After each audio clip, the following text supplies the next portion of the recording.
Please join us for the Pledge of Allegiance. Pledge allegiance to the flag of the United States of America, to the republic for which it stands, one nation, under God, indivisible, with liberty and justice for all. Happy Monday morning. First on the agenda is approve the minutes of Tuesday, May 30th, as written. Moved. I'll second that. Moved by McCurry, seconded by Thompson. Any discussion? Hearing none, all in favor say aye. Aye. Motion passes. We don't have any miscellaneous motions, so we'll hit 9:05. Mary Davies, Library Board Administrator. Morning. Morning. Okay. I'm here this morning to present the 2024 Coffee County Library budget and answer any questions that you might have. But first, let's talk about what the library has accomplished in 2023. In today's challenging economic times, the library needs to be attuned to our community's needs. So last fall, we formally asked Coffee County residents through a survey what each community's priorities are so that we could best meet their needs and play a role in meeting those needs. We also have a strategic planning committee that meets and identifies issues and makes long-term plans. Our budget proposal is a result of daily operating expenses, the survey results, and our long-term strategic plan. If you look at our statistics, you'll see that our numbers are beginning to rise again. However, I'd like to share with you a personal story that a parent posted on social media recently that validates that the Coffee County libraries are essential.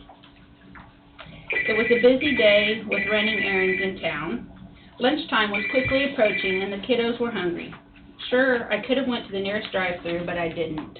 The ladies were putting together sandwiches, baggies of vegetables, and placing all the food in a brown lunch sack. I told them thank you, and the reply to me was, absolutely. I love children, and I want to make sure they're fed.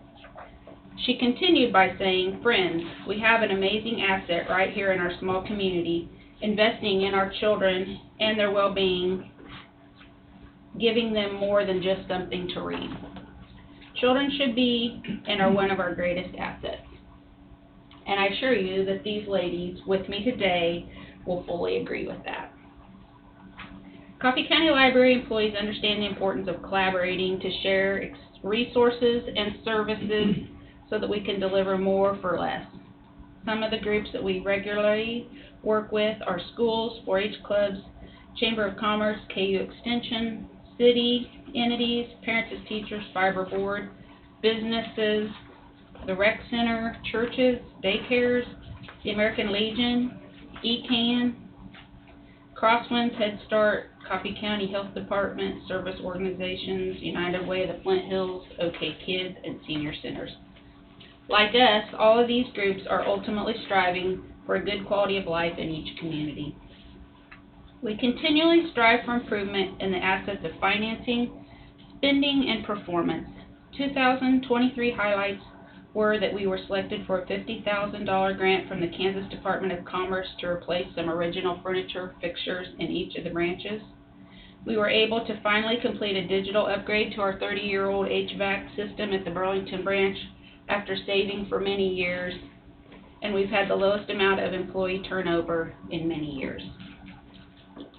In conclusion, beyond the budget, statistics of the economy, the mission of the Coffee County Library remains the same: to promote discovery, lifelong learning, and collaboration by offering valuable resources, superior service, and inspiring environment. So, I just want to apologize for my phone going off. I got a new one and I don't know how to turn it. There's a mallet right there. If all else failed, that's what I'm reading. I thought I had it. I apologize for my That's phone. fine. I didn't know your speech. Mary, you said you did a survey. What type of response did you have in the numbers? I know surveys normally got a real low turnout. We did. Did you have a good enough turnout to give you a direction to go? I felt like we did. We did a survey in 2016 and we had 70 some responses. And this year we had over 375. So we did online, we did in the branches, we personally contacted people. We felt like it was, a good representation. And we got, you know, one of the main things that they responded was, you know, we don't know what you do, or we don't see what you're doing, or we don't know what you offer, which to us seems baffling because we think like, wow, we do so much and we think everybody, you know, understands, but they don't. So that's one of the things that we've identified that we're going to work on for this year, is trying to make sure that people see all the stuff that we do. More outreach, basically. Is Yeah. like, get people. Publicity, we write newspaper articles, so you know, we're trying to use different avenues to make sure that people know what we're doing, the newspaper and social media, and we are doing different flyers that have our logo on it so that they realize, oh, that is the library, it's not some other entity, or, you know, that we're working together through the extension. So it was good. It was really good. And, you know, we want to know more than just like, oh, we love the library. We want to know, like, what can we do? And overall, it was positive, and it did give us some good ideas.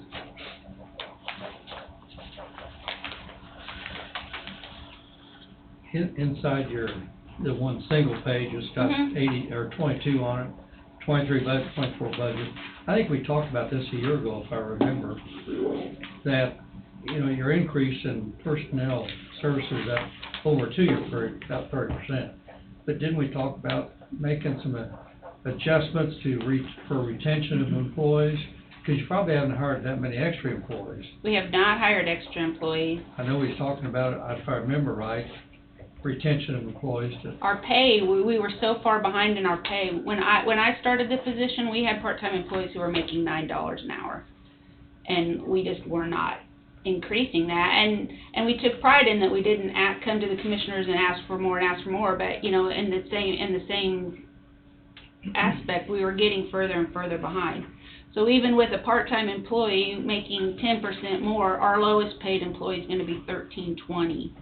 But I feel like that definitely helps, and we have a committee that has worked on things that can improve morale, that don't necessarily cost, things that try to retain our employees. And I think it's shown in that our turnover has been less, because that part-time employee's sometimes hard to get and sometimes hard to keep, and you spend a lot of time training and getting it. So I think remember you talking about, you know, your pay scale was behind. we were, but I feel like our full-time employees, you know, the increase I requested for that is kind of in line, but our part-time was higher. But you have to, you know, using FTEs to keep it in line, we needed to boost it up a little bit. And they're a really valuable part of our organization because, you know, even though they're not a 40-hour employee, they contribute a lot, and we depend on them so that we can keep extended hours and things like that. Is your retirement, is it through Capers or is it through a different organization? No, it's Capers.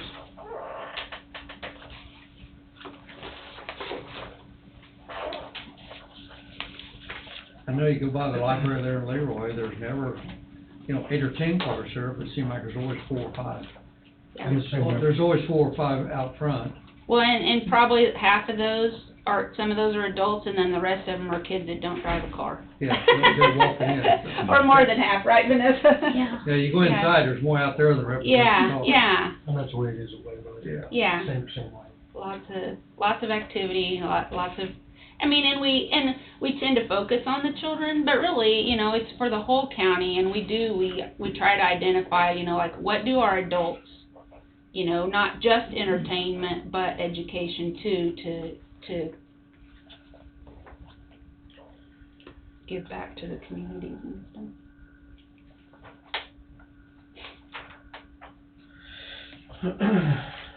I don't Do you have any other questions? I Appreciate appreciate what the library does for our county, so. Thank you.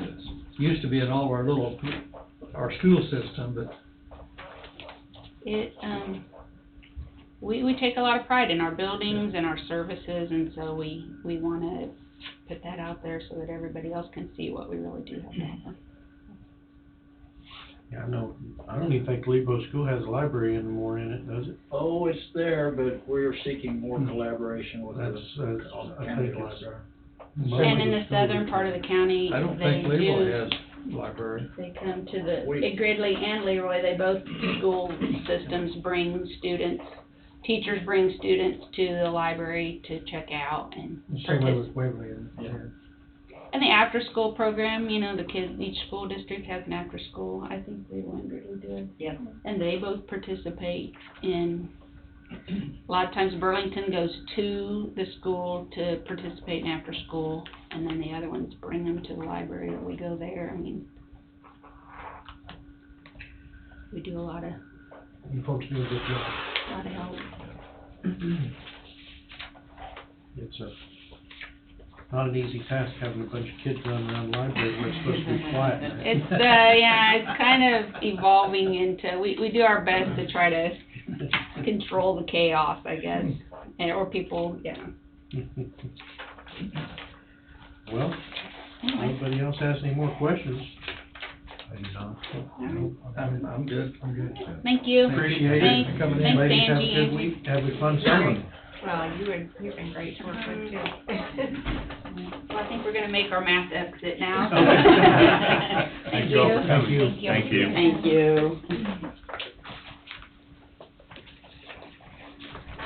Summer's the busiest time for them, I think I would say it would be anyway. You know, for, that's about kind of how many libraries, it's not a really huge budget. 6, I think, is it, total 6? Yeah, not a really huge budget. It's not. You guys just wanna put them up front and I'll put them in your book when you're done? Road and Bridge Superintendent Ryan Durst, you're up, sir. Good morning, everybody. Good morning. Maybe get a few extra minutes, looks like, so Yes, you do. I'm gonna use them. First thing we have, just the landfill totals for May. You guys should have that information. If you got any questions, I'll try to answer those. I know we've had some discussion in the past on some possible rate changes and stuff out of the landfill. I went back in history and looked, and typically the last couple of times we've had a resolution that's taken place in July, and then it went into effect at the first of the year. So I think that's kind of my plans as of now, is maybe we'll have some discussion in July and figure out what, if there's changes we need to make, and we'll pass that resolution, and then have same type deal be effective the first of the year. It's kind of my plans, if you guys are okay. Yeah. Okay with that. Next would be the purchase of a dump truck. This is a demo model that we looked at around the first of the year, but there's kind of some information on that, a couple booklets. So this is a sorry, I lost my train of thought there. So this truck here basically is a demo. The price on this truck's $266,000 after the Sourcewell discounts. And I know the one big thing, if we were to order this truck right now, another one just like it would be over $290,000. So that's the difference in about 8 months time. We had some discussion that, you know, for paying for some equipment out of the general fund, you know, we do have enough in our public works equipment line for this truck, so I think I would like to go ahead and purchase it with the funds that we have, and then as we move forward on looking for another truck, maybe we'll ask for some funds out of the general fund for it. Ryan and I visited, what was that, Thursday or Friday? I can't remember. Thursday, I think it was, whatever, last week, about this truck. They had the warranty figured in on it. I think once a person goes into warranty, you're looking, if you got everything that you could possibly get warranted, as an extended warranty, you'd be in the upwards of almost $30,000. Time is going to run your warranties out before you'll ever hit any of your miles warranties. Yeah. I told Ryan, I said, I think just personally, just run your base warranties and save that $20-some thousand, and ask for, and if there is something wrong, you know, ask for like good faith or what, I can't remember. Yeah, well, and there are on the very last page there, it kinda has some of the warranties outlined. And there are a few, I think it totals like $4,000 on like the HVAC system and, some wiring stuff, some above. Your wiring that's- harness and your yeah. HVAC is probably your two, because that's gonna be an automatic, so there is a clutch in the automatic Right. still, but Right, HVAC, wiring, and clutch would probably be money well spent, but still your time is going to come upon you fast. right. But, if I were to get any warranty, it'd be those three. And that's kinda what we're looking at. And we'll get the purchase of the truck and then we're still looking at the warranties and exactly what we'd like to do, but, I think we're kinda in line with what we talked about and, as of now, we can always add more warranty down the road if we decide that's something Prior to, Yes. prior to the base warranties going out. correct. Right. This is a demo, how many miles is it on? 5,000. Okay. It's a pretty substantial savings for the, like I visited with Ryan the other day, and I said, you know, at the end of this truck's life, we're not gonna know whether it had 5,000 more miles on it. Right. It's not gonna make any difference, you know. No. And as Ryan said, the new ones are just crazy in price. Yeah, I don't know it how, really jumped up. I don't know how they expect people to pay for this stuff. I don't know. I mean, I've been saying that for a couple of years now. I mean, and it's just a trend, and you'd think at some point it would level off to something a little more manageable, but I mean, it's, yeah. If you order one, it takes 6 months to get it here. This company here out of Wichita, they've actually have 24 trucks coming in August that, they've spoken for. Basically, that's the frames and the truck, and then, you know, they will outfit them with the beds and build them as needed, but that's, they're kinda going county specific, like, this was their demo that they went around just to show what they're a one-stop shop with the truck, bed, and hydraulics, and whatever somebody would need. You know, in the past, you know, we'd get a truck, and then the bed manufacturer would be somewhere else, and then you have the hydraulics from somewhere else, so you'd have places, you know, a truck might have to go 2 or 3 places, from start to finish, and that was kind of a headache in its own, so. Then you get people pointing fingers. Yeah, that's right. This was their responsibility, Yeah, not ours, yeah, and so on and that, so you forth. can encounter some of that, but it's, you know, it's nice to have a place you can go and start to finish, you know, get what you need, so. Right. As far as I'm concerned, Jesse and Wade know way more about trucks than I do, so if this is their advice, I would follow it. Well, they all seem expensive, you know. You know too, so. Yeah, I mean, I rely on our shop, our guys back at the shop. I mean, they're a lot more knowledgeable than I am, and, you know, I give it to them to get back to me what their recommendations are, and everybody agrees we need this truck, so. Well, Ryan conveys that he's had good service from the guys in Wichita too, that they've taken good care of him, so. I mean, a lot. That's a big factor when you're buying something new. Right. Means a lot. I will say the Emporia store will do everything they can to push a truck in to get it worked on if it's their customer, and they're top notch as far as I'm concerned. Sounds like the way to go. Any other questions? I'll read the motion. Motion 2023-42, based on the recommendation of the Road and Bridge Superintendent to waive the purchasing policy as to competitive bidding for good cause, said cause by municipal programming pricing with Sourcewell Government Pricing Alliance with Coffee County number 118463, and to approve the purchase of one 2023 Kenworth T880S MasterTech truck and equipment, Wichita, quote number 23-0149, in the amount of $266,208 and to authorize Director Road and Bridge Superintendent to sign all documents related thereto. Funding for this purchase will come from General Fund Public Works line item, equipment line item, sorry. I'll move. Second that. Moved by Knight, seconded by Thompson. Any other discussion? Is there any, there won't be a trade-in on this at all? We No, just sell it at our- well, we're undecided how we're gonna get rid of that, Okay. but yeah, that T-33 truck that we talked about a while back that we had to red tag. Yeah, okay. There possibly be a trade-in, possibly. Yeah, possibly. Or maybe on the next one. We set it up as a possible trade, or, you know, we may sell it outright on Big Iron or something like that, so we got options on that truck. Any other discussion? Hearing none, all in favor say aye. Aye. Motion passes. All right, thank you. The next one's just some information, discussion on dust control. So, I mean, you guys are familiar with our dust control program that we have usually in May. That stuff should be applied anytime after the 1st of May. Running into a few hiccups this year. We're still waiting on that.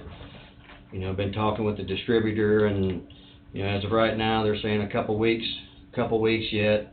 You know, we're getting a little frustrated with it, but I know that the public that's paid for these dust controls are waiting, are really starting to get a little agitated. So, you know, a lot of people don't realize that's not something that we do in-house. You know, that's something that's contracted out. We bid out every year, so we're kind of at their mercy, I guess.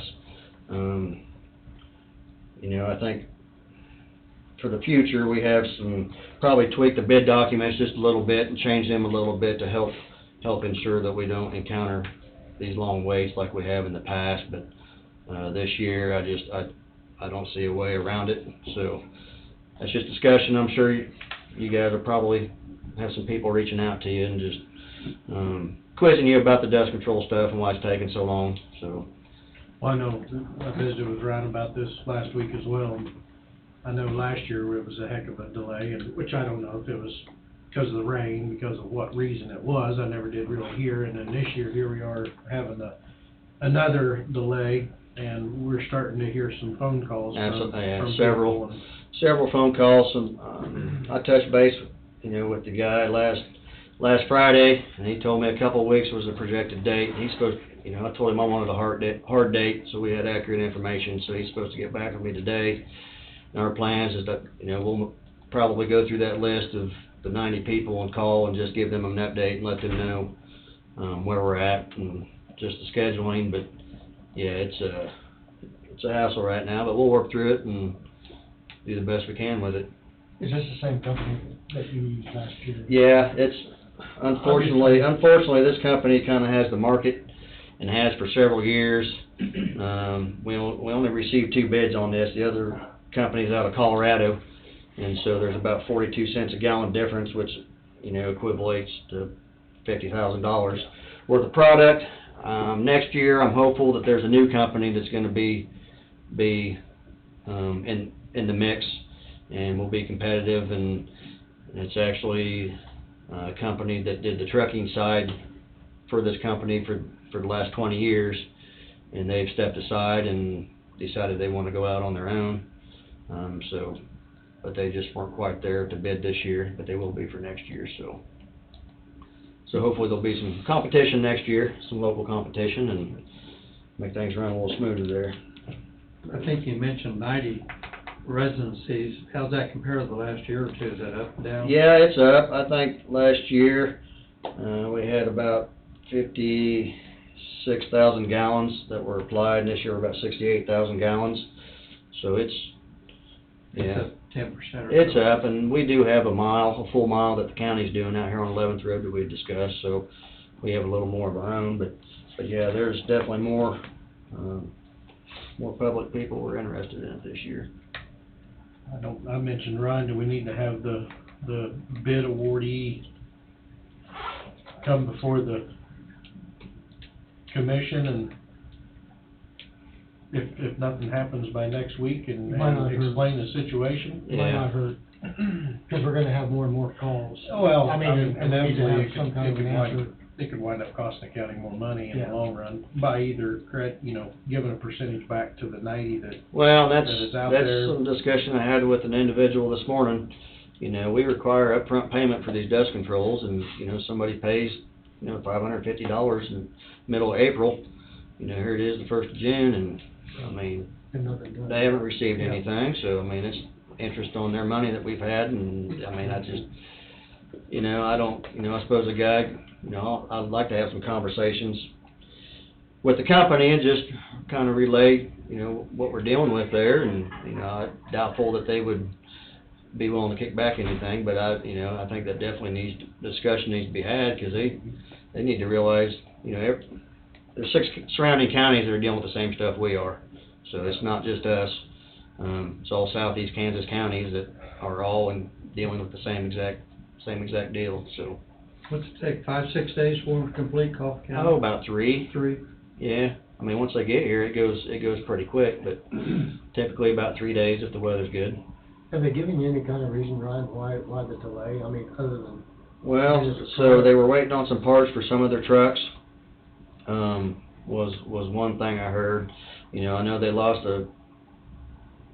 the company that hauled a lot of their product, that you know, kind of quit last fall with them, and so, they had the upper management change, you know, but so there's just some scheduling, and I know some counties decided they didn't want to deal with it anymore, and have just let the public give them the contact, so they've been dealing with that, and so, I mean, I don't know, I've heard some different reasonings, but, If you don't have trucks, it can't get delivered. well, that's right, Difficult. that's right. But our contract we had with them didn't specify a timeline, did it, or did it? No, it just says for our program that starts May 1st, so I think probably next year, I had some discussion with Wade, probably have some language in there that has just a date, you know, maybe a date that it needs to be completed by, you know, and then I don't know if there'd be a penalty after that or how that would work exactly, but I think there could be some language put in there to help us from getting stressed out too long on when the program starts. A person could do punitive damages after a certain date. We talked, and next go around, we'll tighten up the language and the parameters to protect the county and its citizens. And this is unacceptable all across the board for not only Coffee County and Coffee County residents, but all the other residents of other counties that are being affected the same way. Yeah, absolutely. Person throws a performance bond out there on them, that could change things up too. We mentioned that. Yeah, 'cause I don't remember the exact dollar amount, or the warrant. I think we're looking at, I figure $87,000 worth of product this year, so. That would, And that's the, excuse me, delivered and applied, correct? Correct. Yes, that would warrant performance and maintenance bonds. these Am I folks correct? have already been paid. Is that right? No, they have not been paid, but we have received payment from the individuals out in the county, the public that's. So they haven't been paid yet. No, the company has not been paid yet, no, but we've received payment from the citizens that are Right. getting it. well, my thing is that the citizens do it for the summertime. Right, Dust is flying. Right. It's, you know, and they want it on the road, because they paid for it. right, And, if nothing happens in the next 2 weeks, we're gonna have to really think about doing something back towards the citizens, I feel. yeah, To divide it out, prorate it, something, and, try to make it right, 'cause I don't remember what the reasoning behind it was last year. I don't know that Wayne ever said. no, I mean, typically, we're ready May 1st, and so that's kind of our projected start date. You know, weather sets them back, so typically it gets pushed back on average, maybe 2.5 weeks, you know, on average per year because of weather.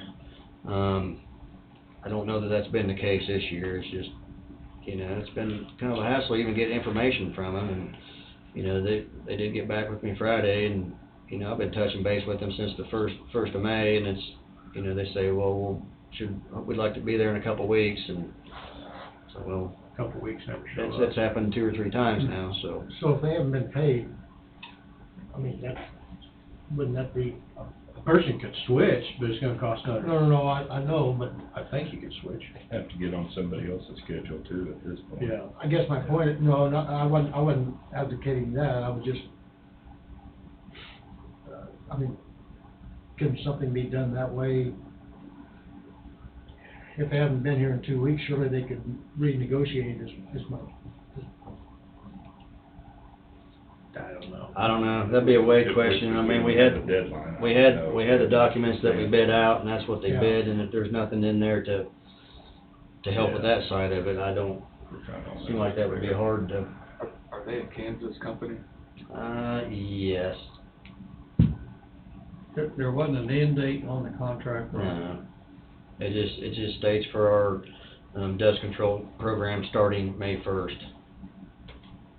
So, I mean, it's not really. Sounds like we'll have to tolerate what we're tolerating and make a tougher decision, make sure we make a tougher decision next time. Yeah. So, And I'm not saying we had to do something in 2 weeks, but well, Another 2 hopefully weeks. I'll have a better update next Monday. another 2 weeks, the season's third over. Very good. Right. So, any more discussion on that? All right, I do have 2 road permits here. One is just a copper line crossing, for phone access to a house at 2720 Verdure, and then the other one's kind of a big one. It's a fiber project that's going from Wolf Creek and then out east to the county line. We've been working with that company for probably 7-8 months on what they needed to do to get permitted for that. So fiber projects, we always put they're big, so it'll take a little more time to get them, but that'll be starting here fairly soon. And I believe that's, Okay. I just wondered if fiber company was, of those two. It says Forever G Fiber Network Services. Is that the name of the company putting in the fiber? Fiber Network Services? yeah, that's right. So that line's going out, I don't know, over in Missouri somewhere. But, you know, they've already been through Anderson County, finished up there about a month ago, so they've kind of been waiting for the permitting to go through and get finished, but. I know KDOT's doing one. Goes from Leavenworth down to Greenleaf down. It's a long one. Is that the one that's hung up on county line? I mean, This was the one at 16th? yeah, Yeah, 16th, yeah, okay. so. How'd the signs go on 31? Is that right? I'm still waiting to hear back, so I touched base Friday, they said they were working on it, so just kinda waiting on their timeline. Hurry up and wait. Yeah, so hopefully we'll hear something back first part of this week.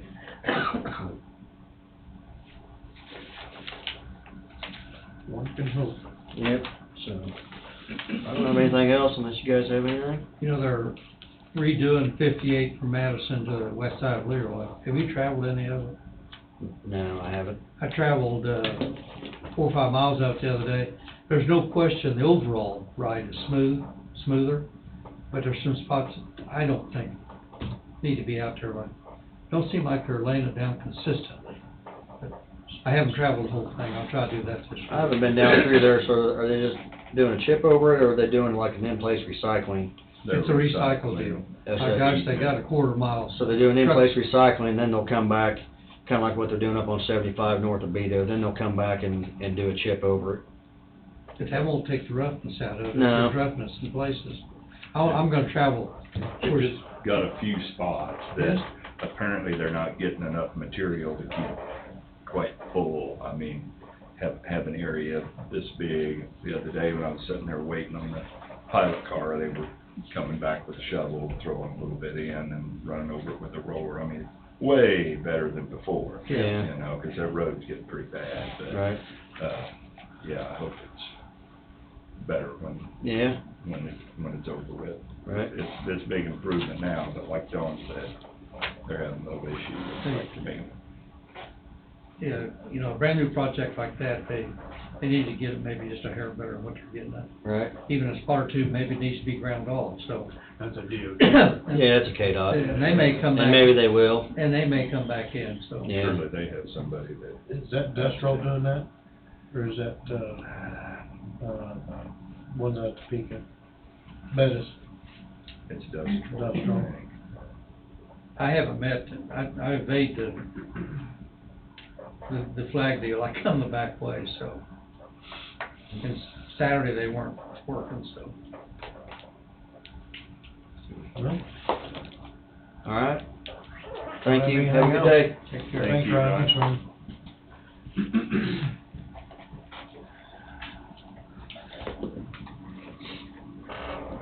Crosswinds? Amanda? Good morning.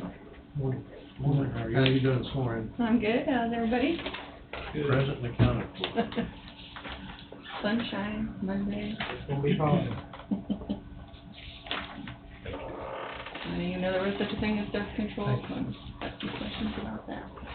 Well, right to home, there's not anything, such thing as dust control. A little bit left over from last year. Yeah. I also have Sarah Stockwell with me. She's our CFO, but also a Coffee County resident, so she's Morning. with me this morning. Matthew wasn't able to attend, our manager, because they're starting summer group today, so fun times.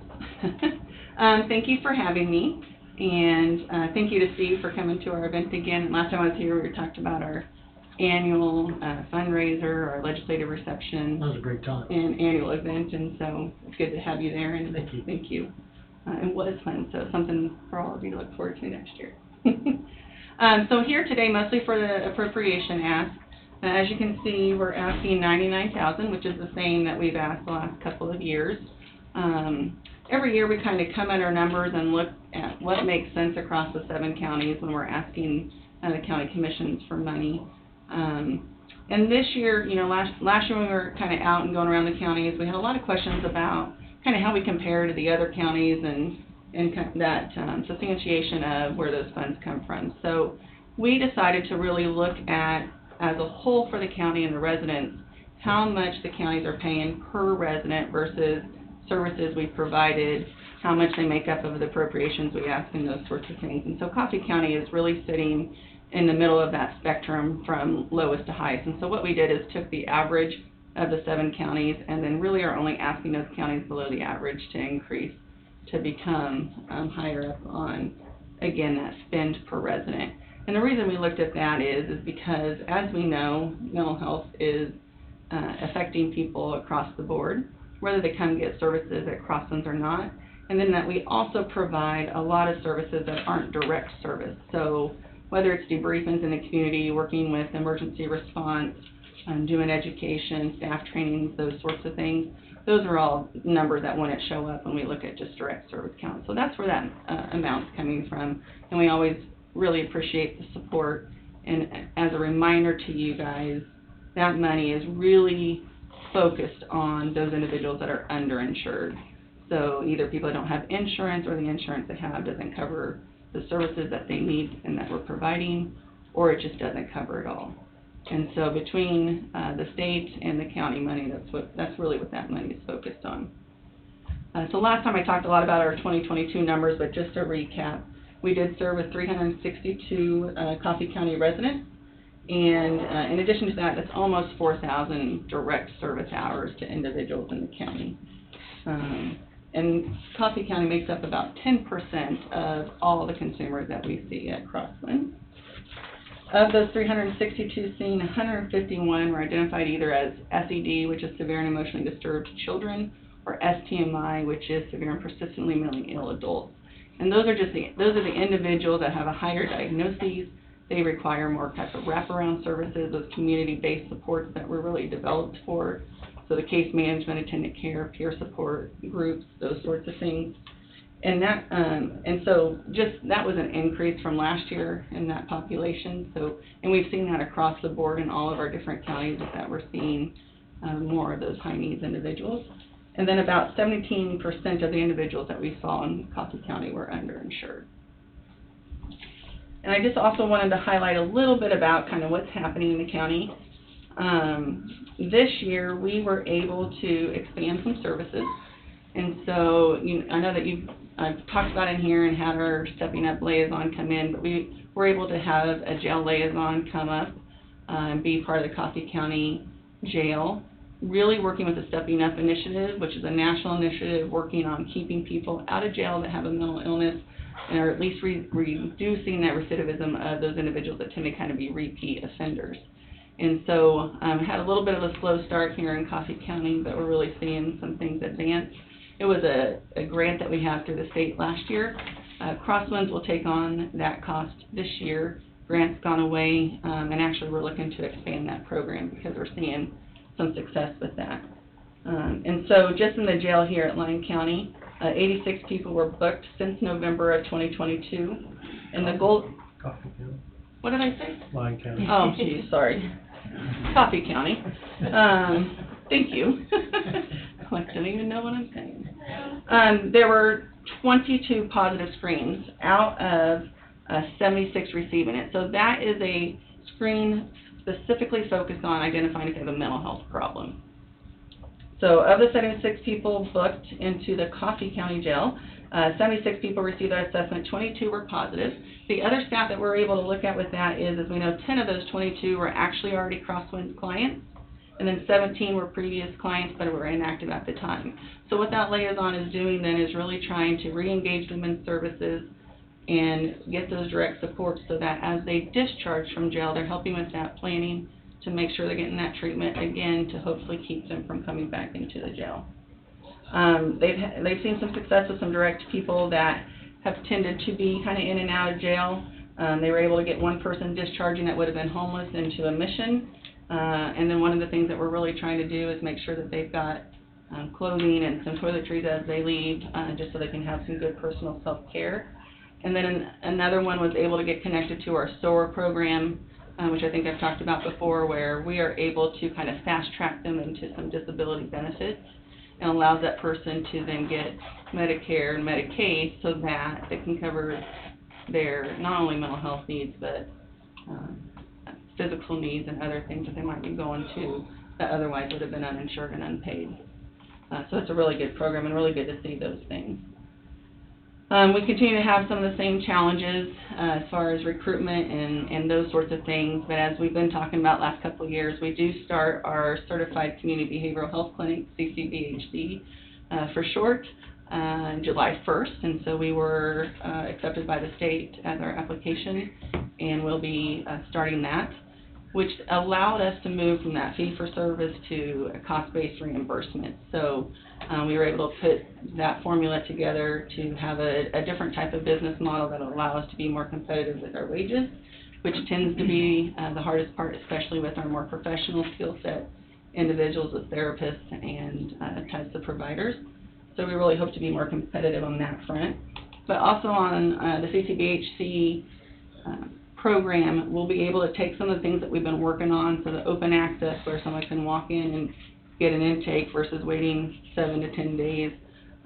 We're going to start that here at the end of this month. We're going to start an SUD program again, which will allow us to probably start small, but allow us to grow, but be able to provide treatment and assessment for individuals with substance use problems, as well as mental health. We'll continue those types of things like the Stepping Up initiative with the liaisons in the jail. And then also with that, the SUD, the substance use, will start a medicated assisted therapy, which allows someone to get prescription medication while they're doing therapy to help reduce their substance use concerns. So lots of things coming. When we look at other states that have rolled out CCBHCs, it creates a very high increase in persons served and reduces a lot of those concerns for individuals and helps keep them more stable and in their communities. So we anticipate seeing that in our numbers as well, and we're looking forward to those challenges. But lots of things to come and lots of growth. So I would project our numbers next year will look a lot different. Amanda, these are 2022 numbers. How's 23 compare? Do you have a rough idea, or numbers here in Coffee County, they up from the 362 or down? I haven't looked directly at the county, but our numbers are already up, They're across the already board. up. Yep, for You sure. know, 362 sounds like a huge number, and yet with a population of over 8,000, it's less than 5%. Yep. But I guess with all the issues some of these people have, 5% is still a high number. Yeah, so if you can recall, if you've heard it before, 1 in 5 individuals have a mental health problem. So across our 7 counties, that's like 88,000 people. 16,000 would be the 1 in 5, and we're serving about 3,500. So there's still a huge gap. And even though we're seeing more and more, that gap is still pretty large to think about.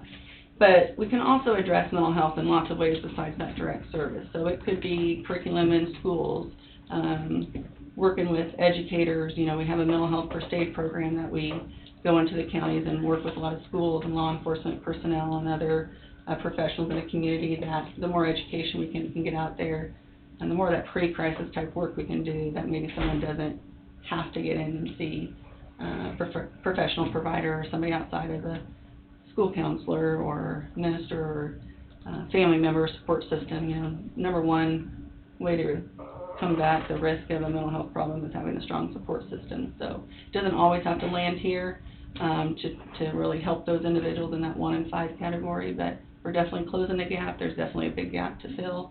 The more we can educate everybody, the better off we are.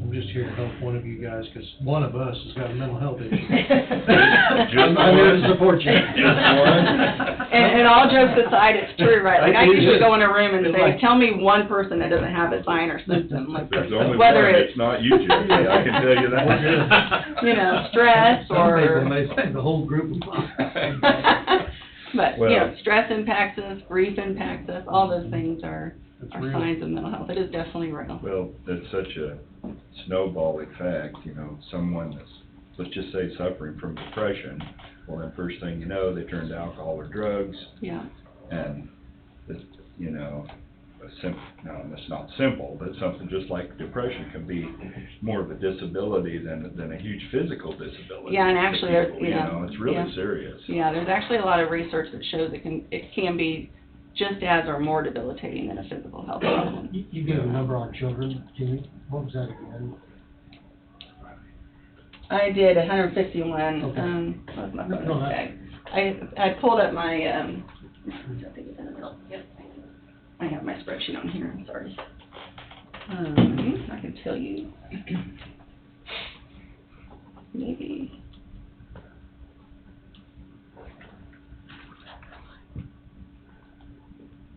Let me find my Excel, there we go. This is why I have glasses too. I might have lied to you. I have it in my annual, would have given that to you guys last time, that annual booklet that has some of. And that's fine, I'll be just. Sorry, I No, thought no. I had it on the spreadsheet, No, but I you're fine. don't, I just have the total. You're fine.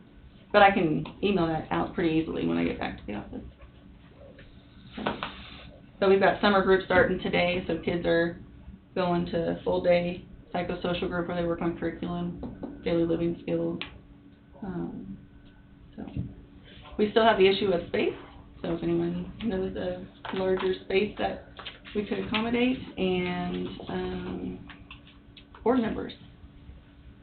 Anybody knows that somebody who'd like to be a board member?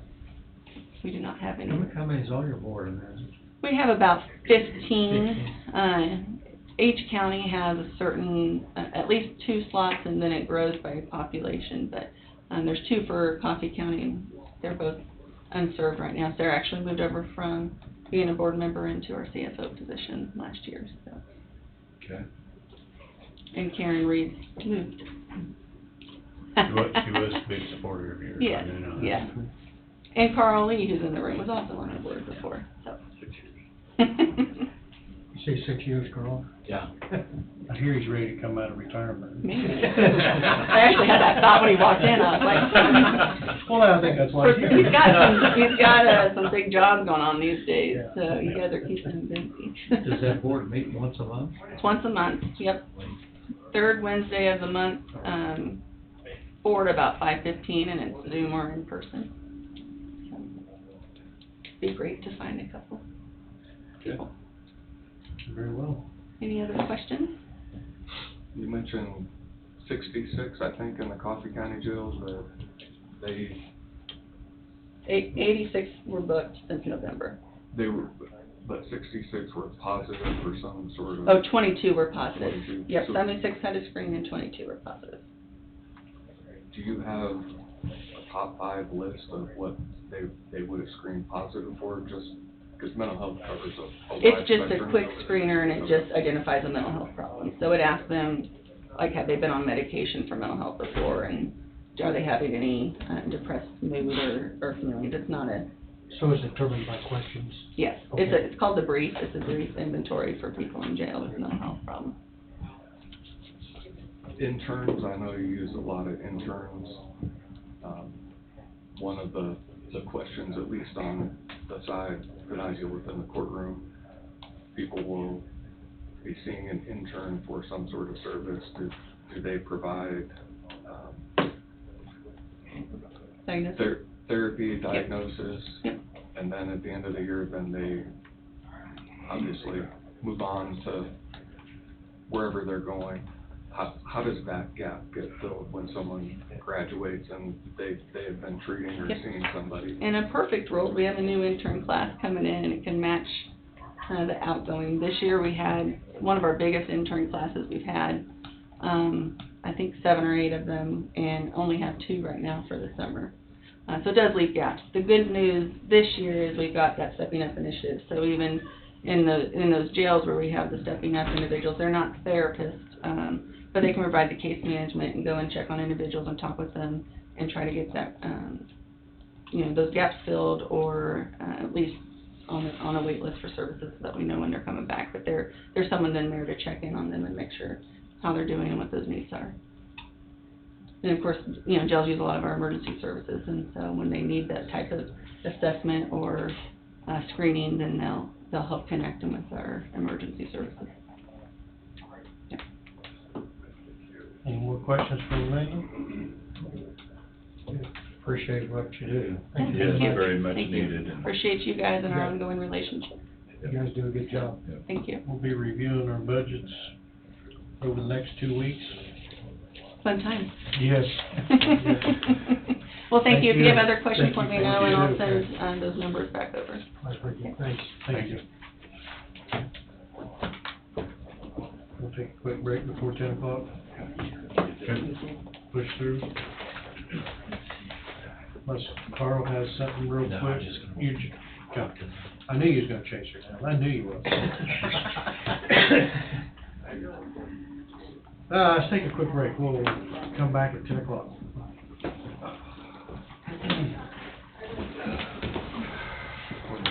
How you doing?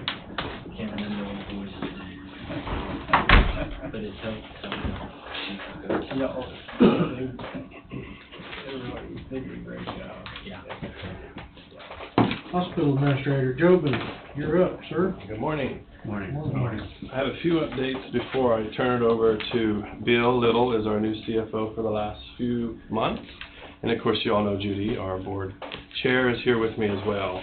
I don't have any handouts, as you all know. I try to kill a tree, but I do have a handout that I'll give you on just kind of hospital revenue 101.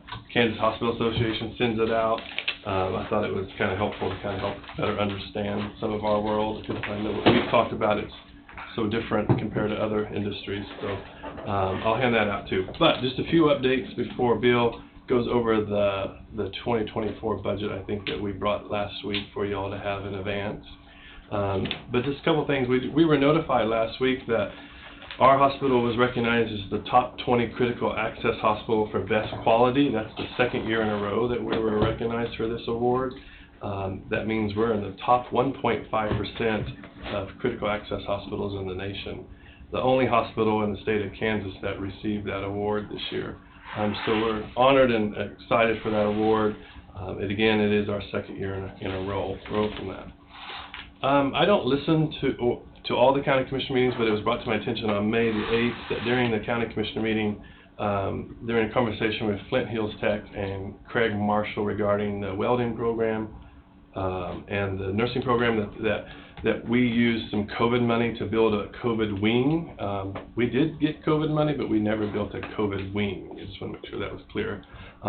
We used part of a current wing as the flow of COVID patients increased or decreased, then we just moved a temporary wall to accommodate what we had. Now, there was monies used for different things, but not a COVID wing. If that makes sense. Is that still what's that being used for, that wing? That wing was built in, I think, in the 90s, and it's still a patient rooms that we use every day. It's still. Oh, we use it every day. Okay. Yep. Because when I went in there, it was dark. There was nothing but a few beds in there, and that was a place that they. Yeah, we try to keep them all in one area. Right. Yeah. And I didn't know if it was being used. Oh, for sure. And there might have been some confusion too. Before I arrived, they used some COVID money to build a building behind the hospital to house supplies and COVID supplies and stuff like that. So that could have been another area of confusion. So just wanted to update you on that. Confused easily. Do you? Okay. That's why I bring my cheat sheets. I can hand them out too. Just an update on a couple. I know Wade and Steve weren't here when we talked about our electronic medical record. It was the sunset last year with our MRI with the sunset as well. So just an update on that, because our medical record's been up and going since January 1. And so when you do a conversion from an old system to a new, there's a lot of delays. And so we call it like the ripple effect. Things slow down when you convert from from an old medical record to the new medical record, especially in the finance world. And Bill will talk a little bit about that. For the last 4 or 5 months, we're back to almost normal flow, I would say, in that world, but your cash flow really starts to slow down. Your accounts receivable dates increase. Things like that do change, but overall, that's behind the scenes. Everything else is running smoothly, and everything works great there. That was about a $1.7 million that we had to make. It was what the world we live in, and so that was mostly last year's finances, but it did some of that come over to this year's that we had to finish paying off. So that is done and up and running. Like I said, Bill can give more details of how things slow down in his world. And just on another last update is our MRI. As you remember, that was in a trailer that was in our EMS bays for a long time. We did move that MRI because it was end of life as well, and moved that MRI into the hospital. It's up and running and doing great. We had multiple delays, as we all experienced throughout our last couple of years with COVID, the delays in supplies or whatever. But Philips, the company we ordered it from, had multiple delays. We did reach back to them and say, we're on 5th month of delays. What can you do for us? So they did give us what they call a compressed sense. It's a software application that you can add to the unit itself. It is valued at $130,000. They did give it to us free. What that means is most of our exams that we do on the MRI can be ran 40 to 50% faster. So that definitely helps for the people who are claustrophobic or just don't like to get an MRI. And we've already have received great feedback from our patients on how fast it is. And just a reminder too, that we added new services that we didn't do before. For example, now families and loved ones don't have to go to Topeka or Kansas City to get a breast exam on MRI or a prostate, because now we do those here. And so we're excited to have that unit here and up and running. Another couple little neat things about this MRI. It's most MRIs you have to go head first. This one you can go feet first if it's from shoulder down. Pretty much all exams from shoulders down you can go feet first. which again helps with claustrophobic patients. And it also has what we call the bore. This is the widest bore on the market, so it can help with the claustrophobic patients, but also maybe the little bigger patients that are out there that need an MRI. So we're excited to have that up and running, and so I should pause there for a second. Any questions on those last two items? It's much improved. Yeah, we've heard amazing, oh, good. We've heard amazing things. Yeah.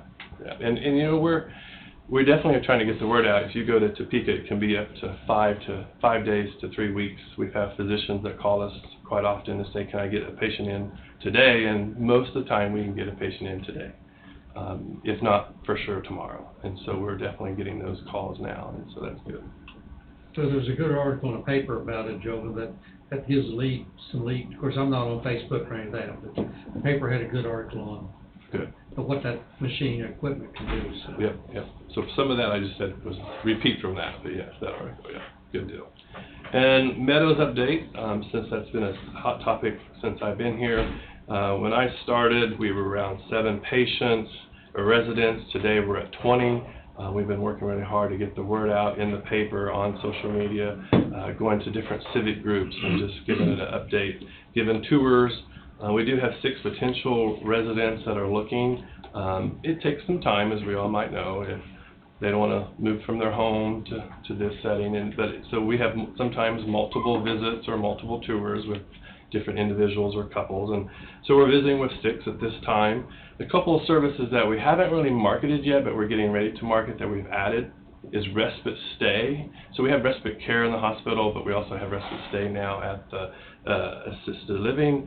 And that is where a loved one can maybe they're taking care of their parents or a family member, and they want to go on vacation, but they want to make sure that someone's still watching them 24/7. So we've already kind of used that service for a couple of families in the community, but we haven't advertised it yet, but we will. So a new service for the community, and also adult daycare. This is something that we've been approached and even looking at for the last year. When we renew our license for that facility, which we are this month, we'll add adult daycare. So it's about 8 hours a day or 10 hours a day. Someone could drop their loved one off if they want to, and do whatever they need to do. And so that will be a new service that we'll add to that facility this summer as well. And then just a couple other updates, and I'll turn it over to Bill for the finance update, is EMS. When I was here in February, we talked about some struggles that we're having with staffing. We had a couple of staff members that had to leave us for health reasons, and then we had one member leave us to move closer to home, and then just one member wanted to change a career, which happens in the world, right? And so we were down 5 full-time FTEs, which is a struggle. You can go on Indeed, and there was probably in the state of Kansas 25 facilities looking for paramedics or EMTs, and so we definitely had to get our word out, which we did, and we did hire 2 full-time paramedics last week and 2 part-time. We have a couple other interviews set up this week, so we're looking a little better there, and we're very excited. The team has really stepped up and picked up extra shifts and to cover the county and make sure that we have full teams ready to go, and we have. One thing that we still need to look at is, and I mentioned this last time, is our living quarters. We've made a lot of changes since I arrived in their living quarters with new flooring, new appliances in the kitchen, but it's their sleeping quarters is what our struggle is. It's Murphy bed systems, 3 in one room, 2 in another room. With COVID, that definitely threw it all out. We would put 1 in each room and then spread them out through the hospital, and that's okay. Although this past weekend we had 15 patients in the hospital, so it was quite busy. We can't keep using rooms for our associates when we need them for patients, and so we still need to look at that. We are looking at what we can do now and with what we have, and so we feel like we can take the Murphy beds out and possibly make at least 2 small rooms in one of the rooms, and maybe 3 small rooms in the next, and our facility guys can do all of that. It's just a matter of trying to make sure the heating and air and the lights and all that flows well with what we want to do. So hopefully that will help with the living quarters in our area. On the EMS side, I've got a question. I guess now's as good a time to ask. there's some concern on the Coffee County Fair Board that there's been some changes in ambulance service to Correct. that. The concern is that I think the proposal has been made for $100 an hour. Yes. The concern is that from the fair boards, that that's going to put a hardship on them. I guess my question is there any room for compromise, or the total on it could be $600, say? Correct.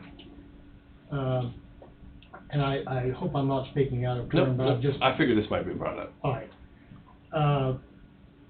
I guess my question is I understand what needs to happen, but is there any room for compromise? And the reason I ask that is I think Jared last year, from what I've been told, said something to the effect that they might have to look at like a $200 base to set an ambulance out there. We didn't have a base in this policy.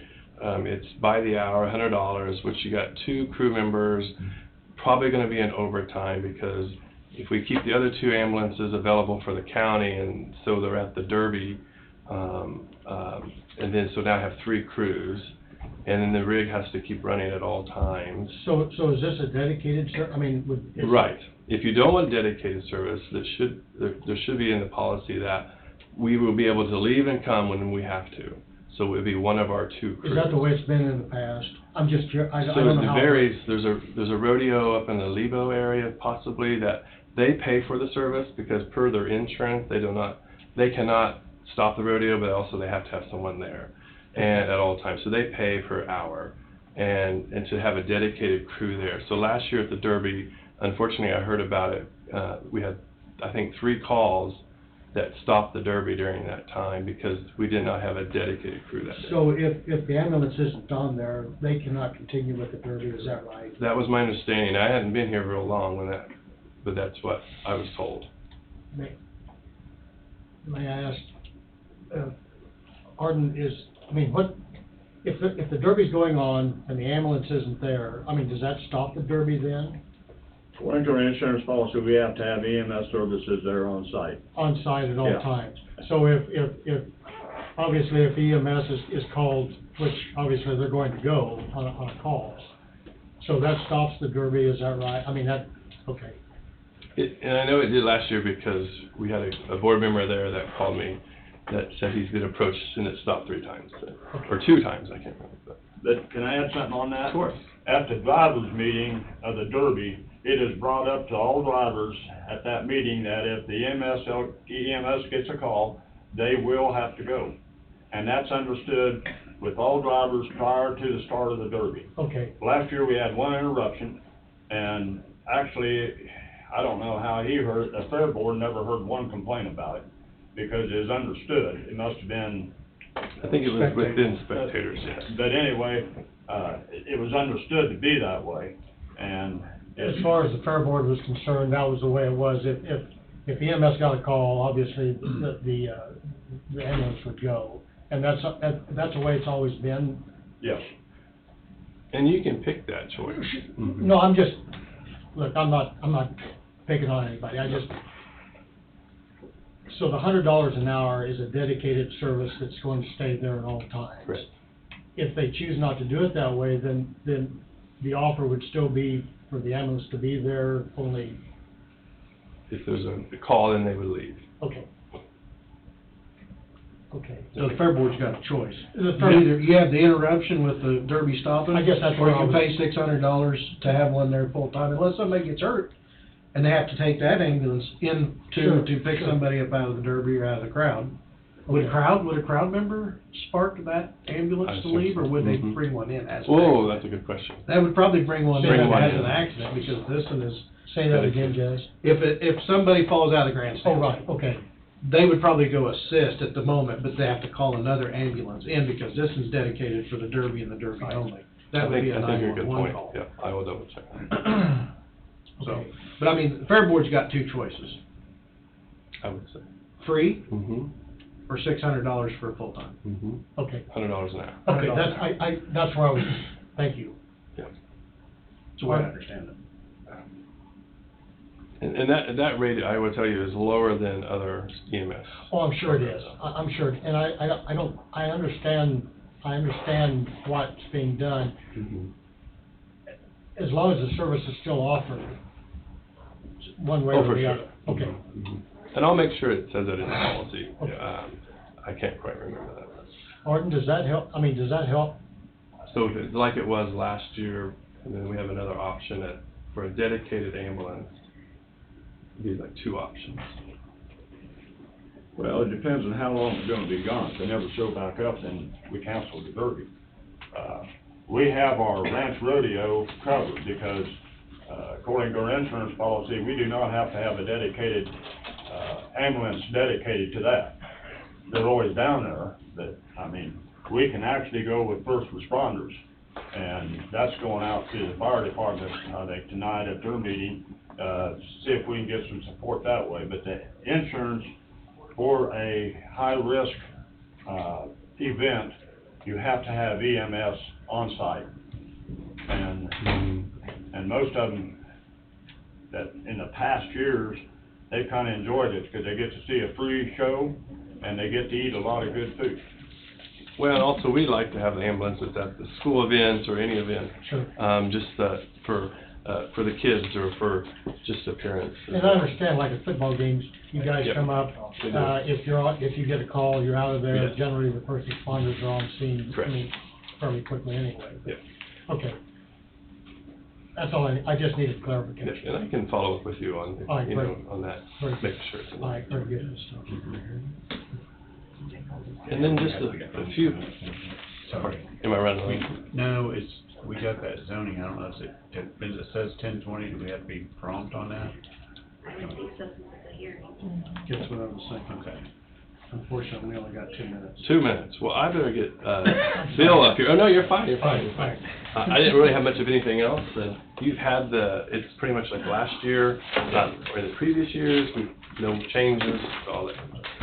I brought extra, y'all. Yeah, right here. Yeah, I do anyway. Y'all got it? They might want them up front. Here, I'll just put them right over here. There you go. That worked. All right, I'm Bill.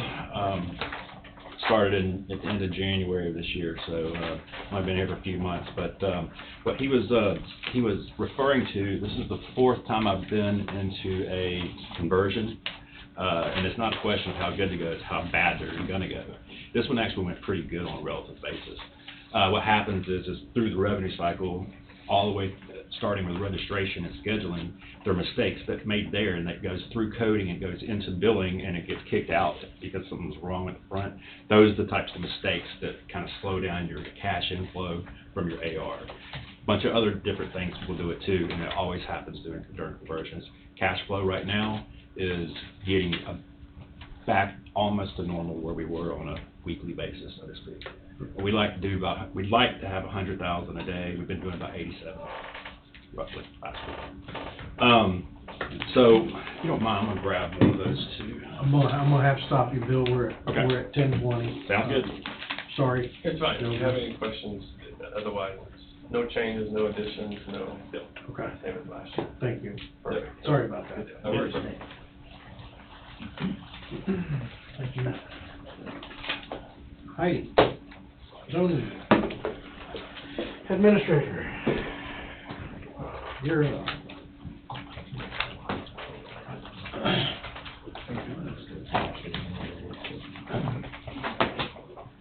Maybe we can go back and take the first one. Go ahead. Thanks, we're good to go. Yes, sir.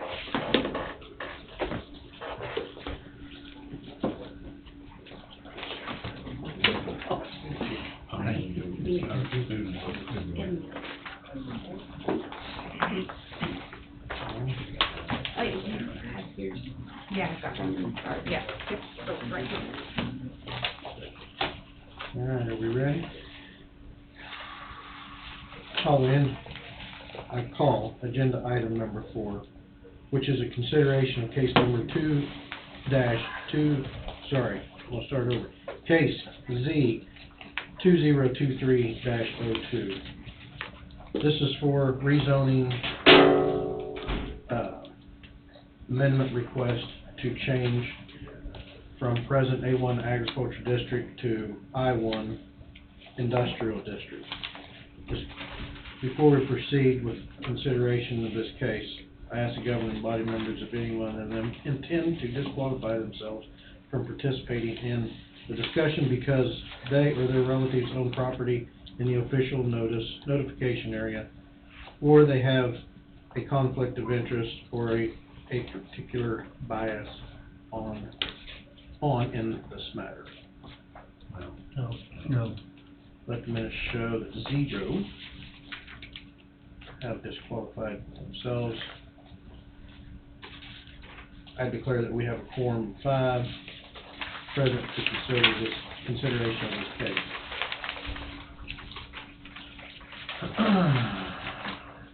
Has the clerk received any protest petitions on this case? No, I'm not. Ask the governing body members if they all received copies of the unapproved minutes of the planning board meeting, May 17, 2023, which summarizes the public hearing on this case. Yes. Yes. I call on zoning administrator Heidi Harris to provide us with a report on this case and the recommendation of the planning board. Okay, so, the booklet in front of you is what the board went through that night. I don't know what pieces you want me to go over, except for I'll just go over that they had made a motion for recommending approval for you guys and placed the following 5 conditions on the case. 1, that a screening plan will be submitted to the planning board for approval prior to the issuance of a zoning permit. The applicant and agent will follow the recommendation of environmental health for all requirements according to the Coffee County Sanitation Code. Plating will be required prior to the issuance of a zoning permit. Letter of intent to support the industrial park obtained from the Public Wholesale Water District Number 12, and the traffic study is completed prior to the issuance of a zoning permit. So the minutes pretty much outline what was done at the hearing. So was there any questions that you guys want me to go over or discuss with you on this case? I was present. There was quite a few people within the notification area of this property. I don't know if I can't say that they was not for it. There was a lot of questions, concerns. This is my area, but I think a lot of it was misinformation. There's a lot of misinformation out there right now. I think that's what I kinda got out of it. I was there for a couple of days and had to leave. Misinformation. I think they were wanting clarification. And it appeared that they got the clarification that they was asking for, in my opinion. And then there was some stuff that couldn't be answered at that point in time as well, but, for the most part, I think it went fairly decent.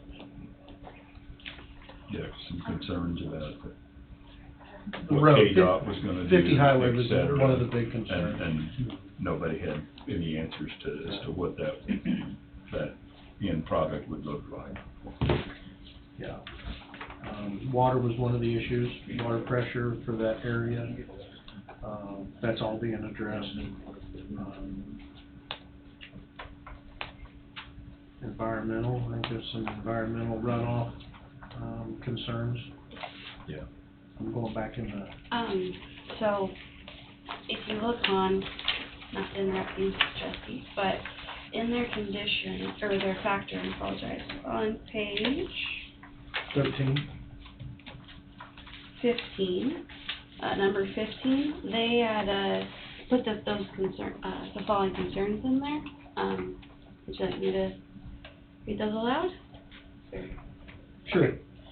They had talked about water service, traffic study, improving Old Highway 50 to handle increased traffic, wastewater, water runoff from parking areas, possible higher taxes, possible increases in utility costs, loss of agricultural land, and workforce availability is what the board had summarized from the hearing that night.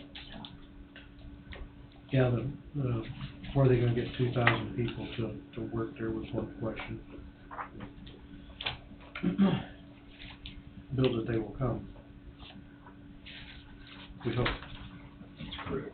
And they So will. we've got 2,000 leaving to go to work, hopefully that'll cut down. And I brought that up, I think there's like 2,400 to leave the county every day, goes outside the county to work, and I think that really, it hit their ears, and I think was a shock that they didn't realize that there was that many people leaving Coffee County. Well, and by the same token, Wolf Creek, look how many drive-ins come in to Wolf Creek. Not everyone that works out there lives here. Right, exactly. So I'm gonna assume, as we got no, protest petitions, that everybody got their questions answered that night then. I think for the most part, yes, and then I think there was a concern that this is the county wanting to do this, and the board's gonna rubber stamp it and roll on. Was one of the outbursts, and,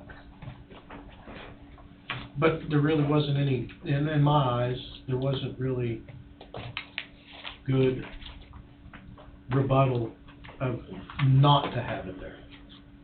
So, I think it was just venting, because it was across the road. And we can talk about 50 and 75, I think that is a viable concern. But that's something that KDOT's going to have to come in and address, you know, and that's just like at 50, 75 there at the JSB building. You know, the concern is, I mean, it has been brought up, lighting and how's that going to affect that? Well, that will have to be addressed sometime down the road, but it will be addressed. Yes.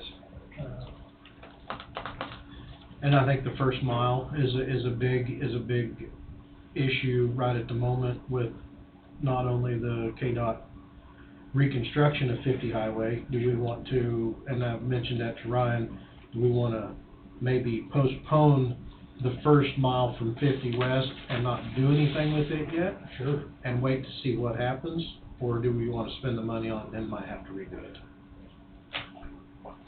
I guess my preference would be to hold off and wait until this thing is established and then see what you've got to do. Be better suited to our needs, Yeah. possibly. And it might ultimately cost the county to do that mile. I don't know if a person pushes it out of the KDOT deal. I don't know how they would do that. I don't know how they would look at that. Your traffic count's gonna change dramatically. Yeah. So I think it'd be good to postpone that mile. Yeah, I think the opposite, I mean, they're gonna beef that up, I think you wanna go ahead and do it. Do it now. If it don't stand up, then, I don't know. I think if a person doesn't, it needs to be, and be. Well, I mean, it's supposedly the shoulders are gonna be beefed up anyway, and I'm just thinking out loud, I don't know what's right. No, so the first mile is KDOT, is that right? Well, the first mile is KDOT's funding, well, Okay. Okay, I KDOT's wasn't aware of funding, that. I wasn't aware of that. the monies, a lot of the monies. 80%, I think it is, from 75 Highway to Lebo. Is that correct? Okay. I thought that was part of Probably the better county do it project.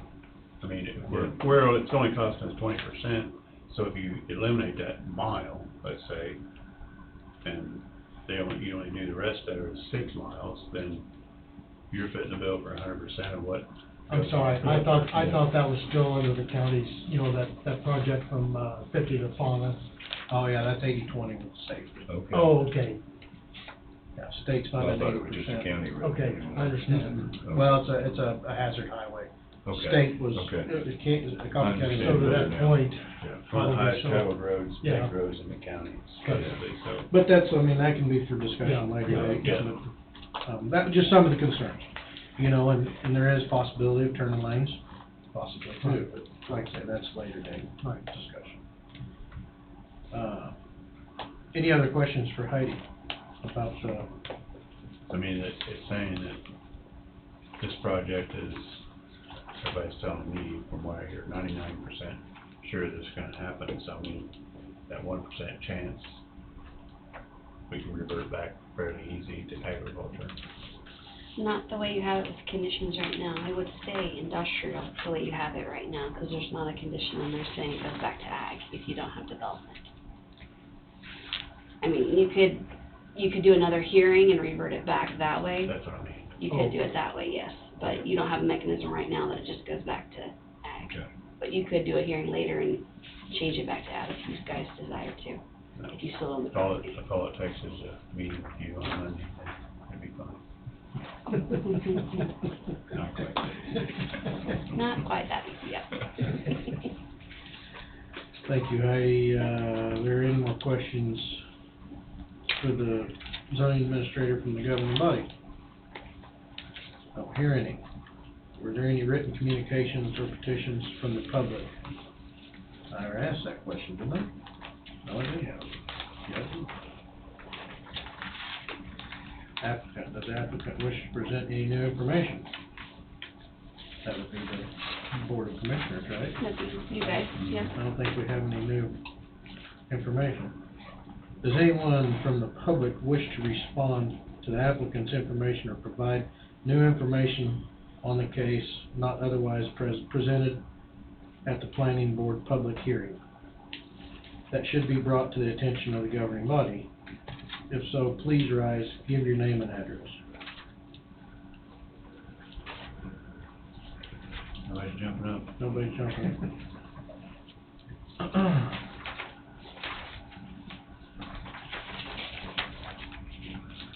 Where'd that go? Something about we'll close public comment.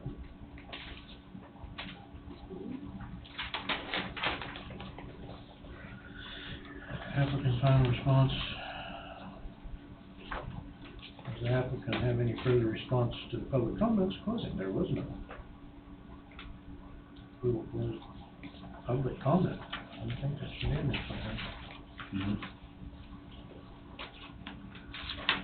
Assuming the governing body has received all the information they needed on this case, I will outline the choices provided under the state statute for governing body action. 1, approve. 2, disapprove. 3, override, and approve. 4, override, disapprove. 5, return to planning board. There's one on the back page too, but. Table. Table. Yes.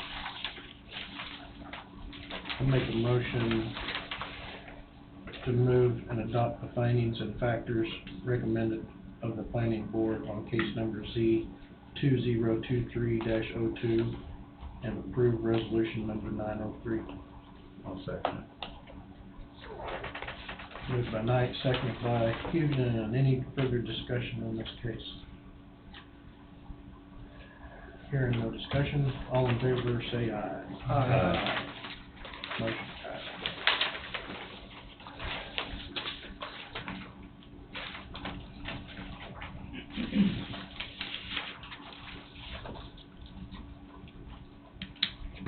Thank you, Heidi. Is there anything else?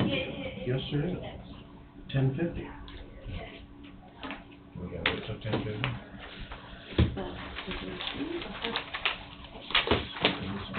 Just a closing remark. Yeah, you probably need to, state the closing remarks and consider you guys listening to the Sorry, did I meeting miss the today. closing remark? Yeah, on the back page, Oh. under table. Sorry, my bad. I apologize.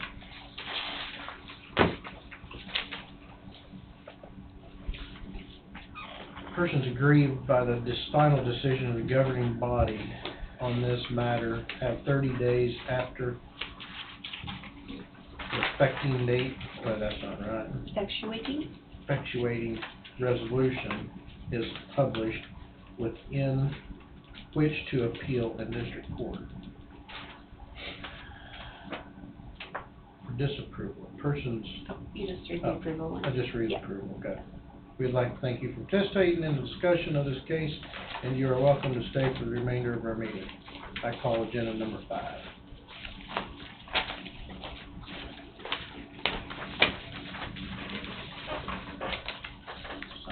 This is probably all of us to sign, isn't it? Yes. That's mine.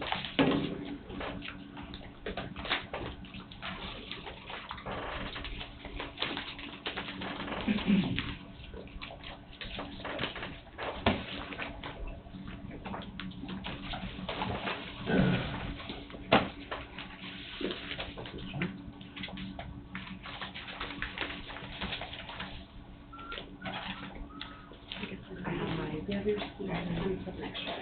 Jeff, I you got didn't get his. You didn't get yours, Huh, I'm I sorry. need reading stuff, Yeah, that's what I thought. as long as they're small words.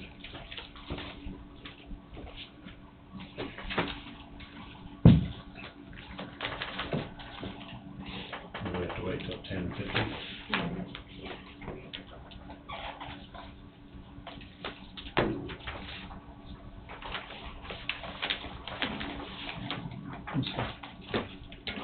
It's gonna be quite a little late. Can you take another break? Take another break. Thank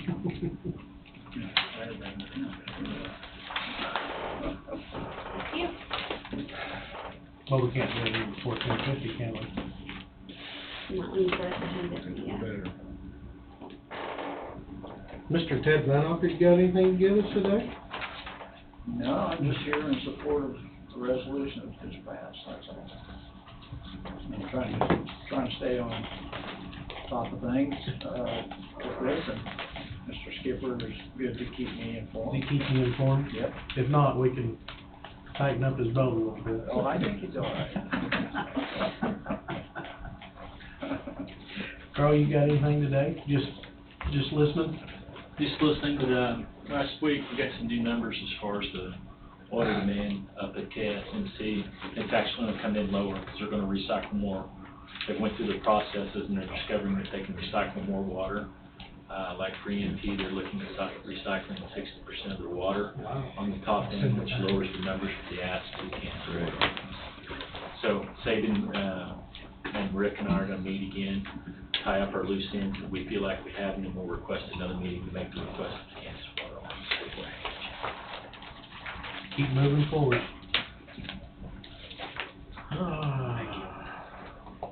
I guess if nobody else has anything, we'll take a break until, Bobby, do you have anything? No? Okay. We'll take a break until, 10:49. You know, there's probably two places. So there will. Oh, flip the switch, Steve. We'll resume at 10:49.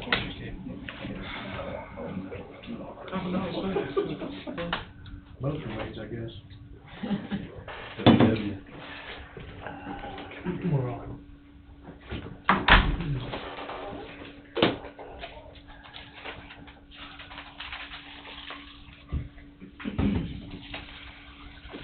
Now, there's that 1 minute left. Tick. Oh. It takes 5.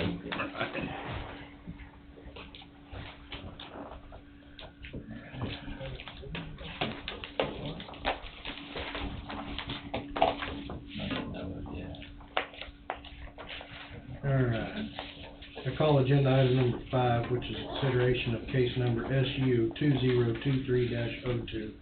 This is an application for an establishment of a chip manufacturing plant with EMS, fire EMS services, daycare facility, training facility, and plus 2,000 parking spaces for employees, deliveries, and visitors as a special use in I-1 Industrial District.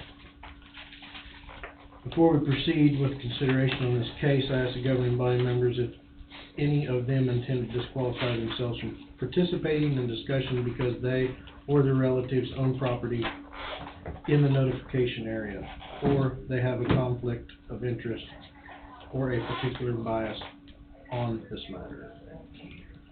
No. No, nobody is disqualifying themselves. I declare we have a quorum of 5 present to consideration of this case. Protest petitions. Has the clerk received any protest petitions on this case? No. No protest petitions. I ask the governing body members if they received, all received copies of the unapproved minutes from the planning board meeting May 17th, which summarizes the public hearing on this case. Yes. Yes, we have received. I call on zoning administrator Heidi Harris to provide us with a report on this case and a recommendation from the planning board. So the planning board went through this booklet for the hearing, and their recommendation was for approval. So they'd like you to approve this for the special use and the condition they attached, with such special use is subject to the conditions attached to the zoning change case number Z-2023-02. And that is all they put on the case. They placed similar factors and findings on the case, that were versus the rezoning case that we just heard. Any other questions for me? I cannot think of one. Thank you, Heidi. Are there any questions for the zoning administrator from the governing body? No. Written communications, why do we have this twice? Are there any written communications or petitions from the public? County clerk should ask to read out loud. She said no. Does the applicant wish to present any new information? No. Are there any questions to the applicant from the governing body member? I guess as far as the construction of it, I guess, are we the actual applicant? I mean, We are the applicant. As of right now, since you're the landowner. I know, but we're not the entities that are actually building the structures. Correct, but as of right now, because of how the application goes, it's with the landowner of the property. You technically own the property. Someone else Okay. later could lease it or buy it from you, and these conditions would stay with that when I see. when it Okay. transfers over to the next deed. That works for me. It was just a thought I had. Yeah, might have been a bad one, but I had it. Does anyone from the public wish to respond to the applicant's information or provide new information on this case not otherwise presented at the planning board public hearing that should be brought to the attention of the governing bodies? If so, please rise, give your name and address. Let the record show no public comment. Let the record show the commissioners are going to ask any questions to the public. Answer any questions. Does the applicant have any further response to the public comments or any closing remarks? That would be a no. Assuming the governing body has received all the information they need on this case, I will outline the choices provided under state statute for governing body action. 1, approve. 2, disapprove. 3, override and approve. 4, override and disapprove. 5, return to the planning board. 6, table. Mr. Chairman, I make a motion to adopt the findings and factors and recommendations of the planning board on case number SU 2023-2, approve the resolution 904. I'll second. Been moved by Hugo and seconded by McCurry to approve. Any discussion? Hearing no discussion. All in favor say aye. Aye. Aye, motion passes. Closing remarks. Persons aggravated by the final decision of the governing body on this matter have 30 days after, that effectuating resolution is published within which to appeal to district court. We thank you for your participation and discussion in this case, and you're welcome to stay for the remainder of our meeting. I call for agenda item number 6. There's 2 places to sign this time. Okay.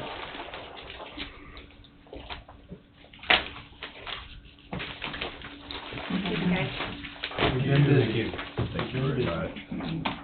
Have a good day. Thank you, good day.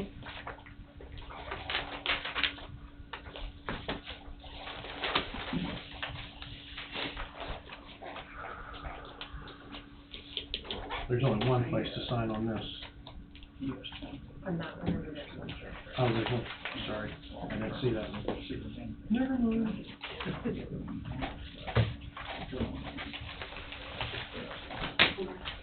2 pages to sign. That's all I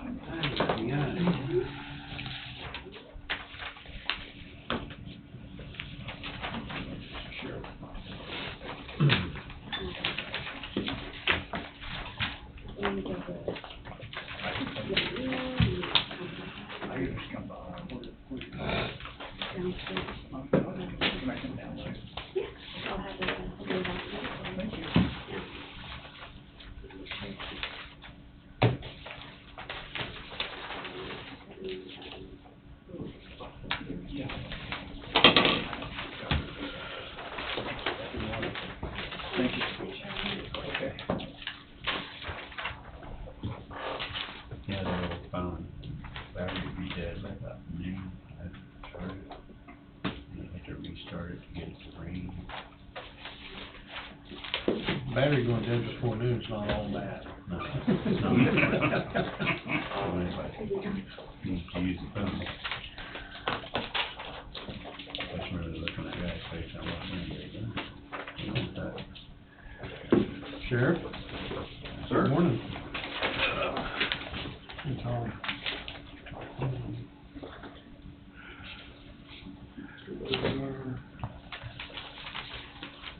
Where these go.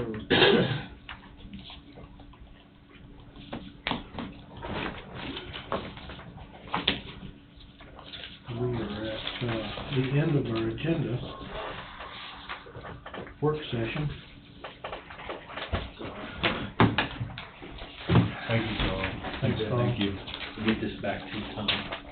Yeah, that's fine. No hurry. Suppose we hit round table? Yep.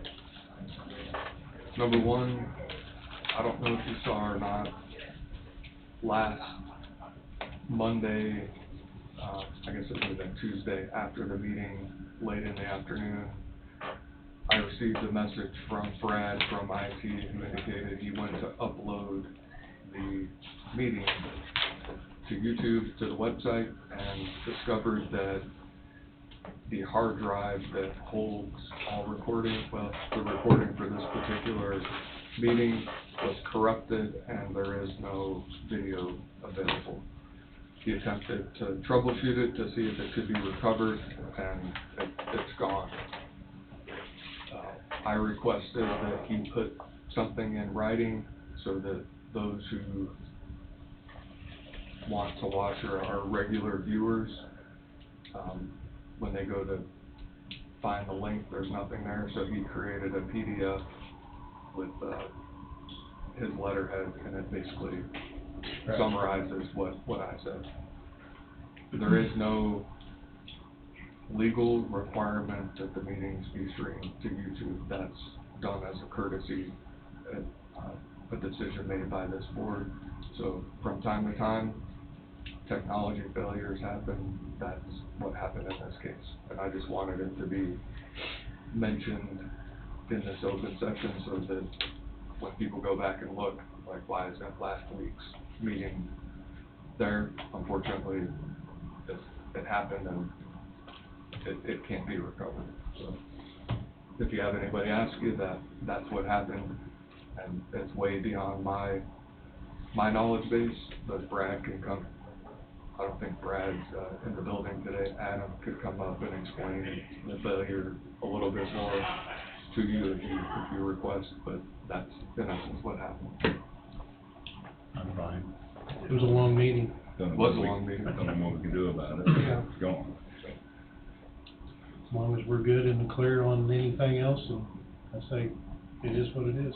The minutes are really all that's legally required. And then you have the additional layer where the paper is here and they present a report. But the minutes are really legally all that you need to have. Number two.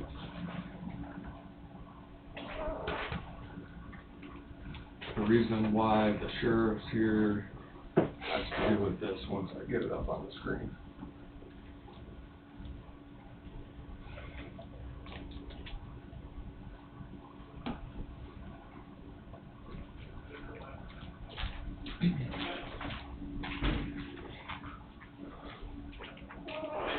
This is the off-site parking improvement 5-week look at. It was provided by River City last Friday.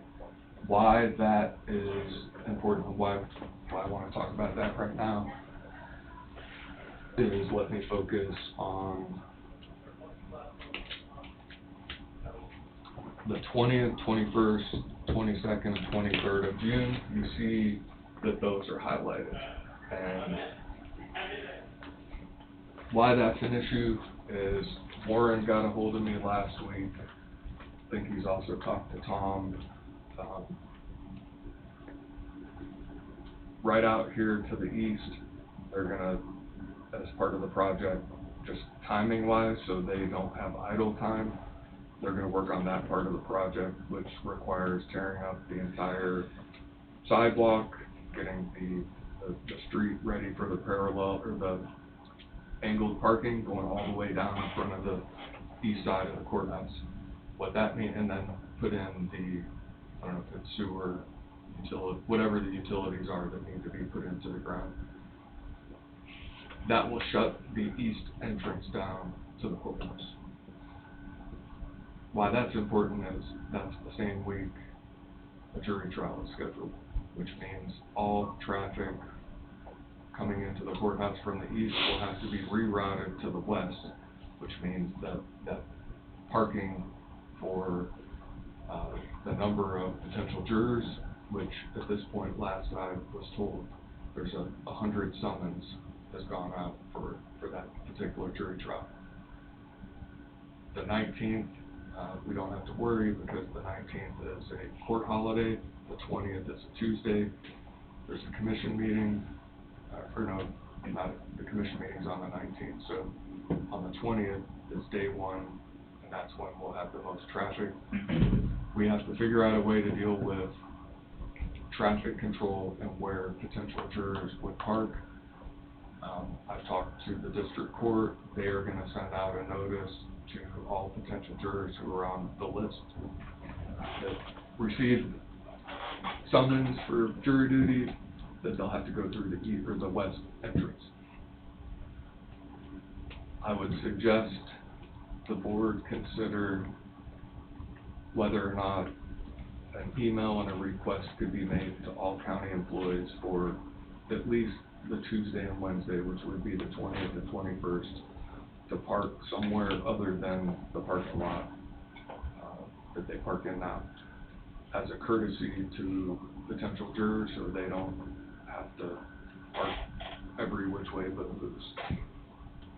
There are a number of fleet vehicles for the county that I'd also request be moved, and I don't know if the sheriff would allow those fleet vehicles to be parked outside the annex for those 2 days, and those 2 days are really the only critical time period. Once you have a jury, then those numbers are excessively cut. So, anything you have to add on that? Again, it's gonna be, that's the only thing we can do right now. It's only be for that week. Yeah, you know, I don't know what the city's gonna do, whether, well, it'll be Kilo probably, but Kilo will have some tape up or some fencing or those signs you saw out there, keeping people off the sidewalk and making that turn to come in the east. And so, we don't have a lot of choices, but to put them in the west parking lot if we can. Timing. Yeah. Yeah. Yeah, it is what it is. But this is a good gesture to do for our citizens that's coming in.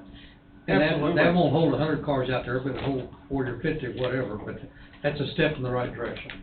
Yeah, And that's all we can do. Well, I mean, you got your parking also with the school there. I mean, there's parking available out there on the school side. Today anyway, there's quite a few stalls. Again, if school doesn't have anything going on, yeah, there would be another, whatever it is, 18 stalls or whatever there on the east side of the school. Yeah, that'll work to park fleet vehicles at annex and All mine will be out of there and they'll be at the annex, so. I mean, I was thinking either there or down at the county shop, Yep. either place. And I talked to Ryan, and he said he didn't have an issue with that either, so. I mean, the annex it'll be inside, they'll be inside the fence? Or would they be outside? Well, the if they fence? need access to it, they need to park outside, you know.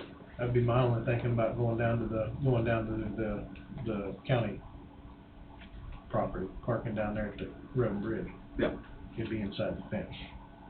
You could park them inside the fence on the south side, down where their laydown yard is. Park them there. Then they could be accessed from 7 o'clock or 6 o'clock to 5 o'clock. I don't know how the other county employees do, but, you know, we have keys to the gas pumps. So we could get in the gate anytime. I mean, I don't know how they do it. Yeah. You know, if they have keys to go get fuel when they come back from a trip or something. If not, they could call us, any of my deputies have keys, and we could let them in if they're at the county shop.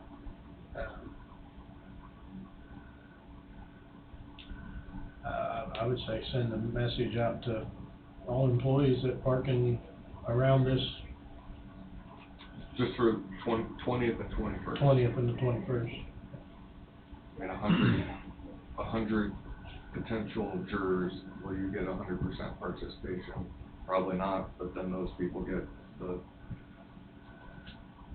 the letter from the court to come visit.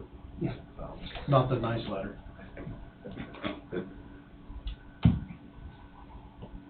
Yeah, so it's anticipated we will need all the jurors that we bring in.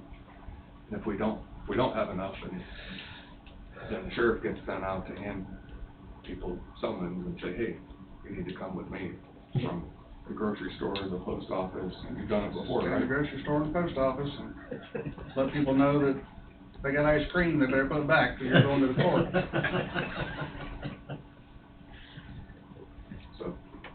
So there's people that choose not to come, is that what you're saying? There'll be a percentage that won't come, or feel that they've got a reason, you know, that they can't come, or whatever, Just but forget, they're right. supposed to be no matter what, Right. either they have to be dismissed by the judge, you know, so. But let's just say that 80 show up out of the 100, you know, do we have parking right now for 80 people? Especially not if we have all this tore up, so. I wouldn't wanna park 3 blocks away and walk into court, you know, for an entire week, so. But again, all we gotta worry about is, you know, 2 days. 12 jurors when we get the jury picked. Right. Be the worst. So you guys get to make that decision on whether that's something that you want done, but it's a public service announcement because of the parking project, and then a request. I'd say Sounds good. send it out. Yeah. We'll put it on our Facebook page too and stuff like that, so. My only other thing is there any way to shut a street down to put parking in? You know what I mean? I mean, that'd be the only other option. And then you gotta get the city involved in that, and so that's, Maybe all the Methodist church parking, east and west. maybe in conjunction with the asking to have the employees not park in the west parking lot, give the other options of parking close to here, Methodist parking lots.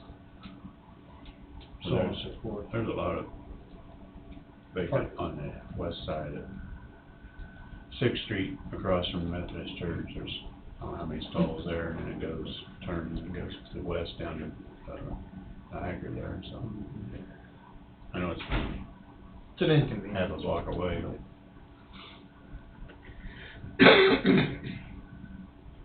We're trying to take care of it, address it the best we can. That's all we can do. I do know that construction-wise, they've had to switch it up a little bit with the change for the storm sewer from the jail and then the other changes. So they've had to switch stuff up quite a bit, so. You see Which is that on- understandable, you wanna keep you guys moving, so. Yeah. On the schedule, I'm sure July 4th is out now. they still have. I mean, if you look at the very top, I don't know how well you can see that. Not very. Alright, I'll zoom in. I cannot anyway, I don't know about anybody Yeah. else. I'm wearing wrong glasses. Is that better? Yeah. Okay. So these are obviously the days of the month. That's the 20th, 21st, 22nd, and 23rd, why they have it highlighted. If you look, Still in July in there, huh? Yeah, the first part of July's there. so July, they have it going to August 4th, it looks like. Yeah. I know they originally said like July 4th or. Mid-July, yeah. Yeah, so. They said that last 2 change orders will slow them down a couple, 2 or 3 weeks. So overall, off-site parking completion as you see, the box is checked for August 4th. That's that bottom right-hand corner. All the question marks are related to the change order that's being storm sewer removals, replacements.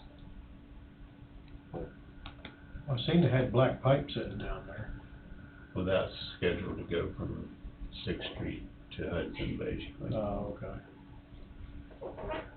And if you look at where things are right now, where the boxes are, you can see what day are we? The 5th, so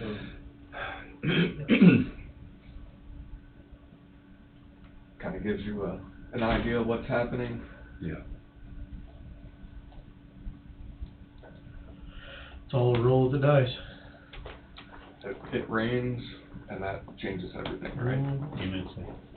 So, I do know I was speaking with Brian Kellogg on another matter, and he brought up the change order for Hudson Creek. And I guess they're looking, possibly 3 to 4 storm sewer boxes that would go in there, which would delay. I'm not an engineer, so I don't know. I had my initial thoughts of what might could happen. To get a storm sewer box, you're a couple weeks out, 2 to 3.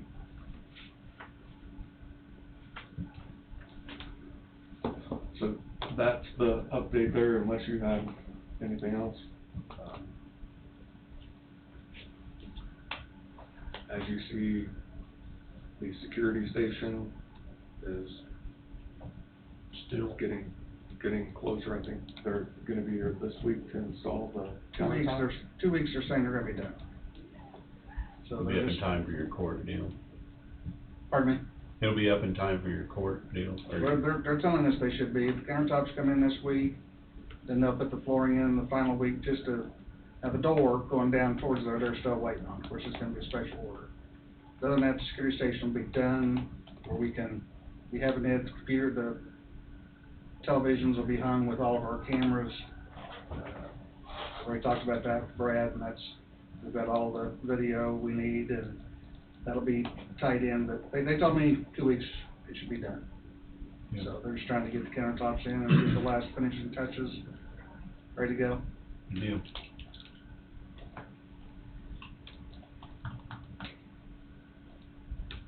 Last thing is, we can't have a meeting without an executive session, so, We always count on you for that. not always me. That is true. We can't always count on you. I'd request a 10-minute executive session. The board and myself, it's legal advice related to matters that are privileged under the attorney-client relationship, specifically to discuss pending litigation.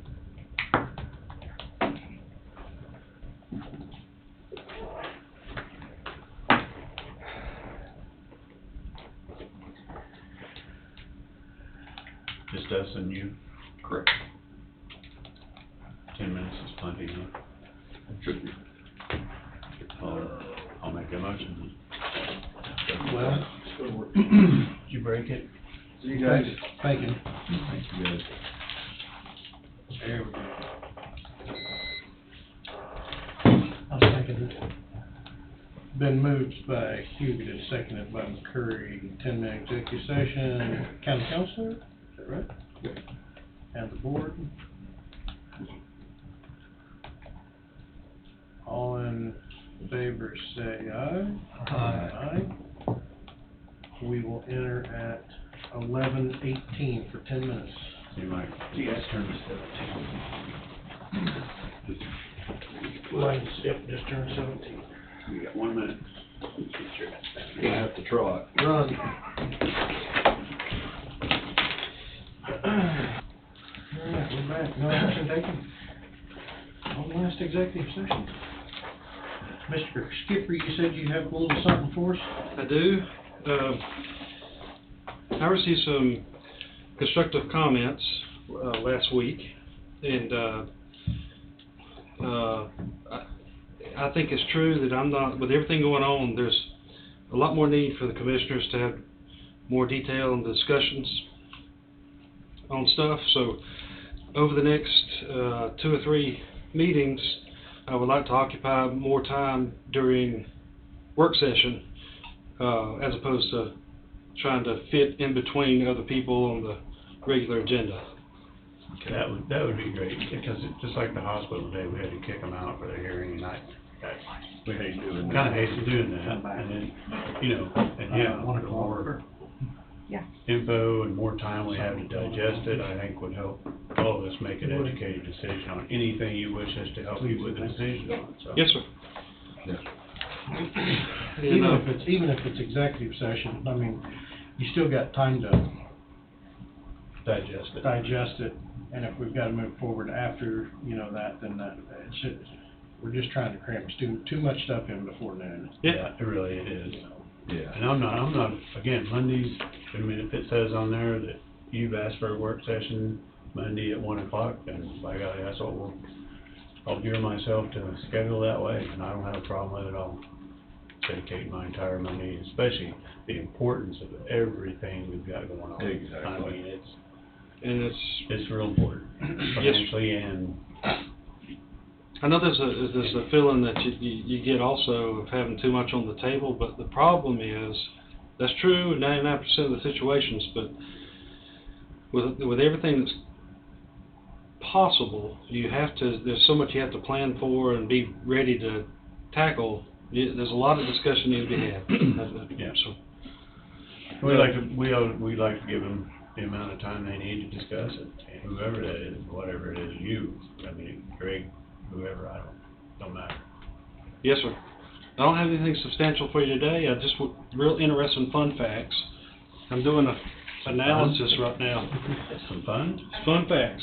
Good. I'm doing an analysis of our county's finances versus future finances and our surrounding counties. How we stack up.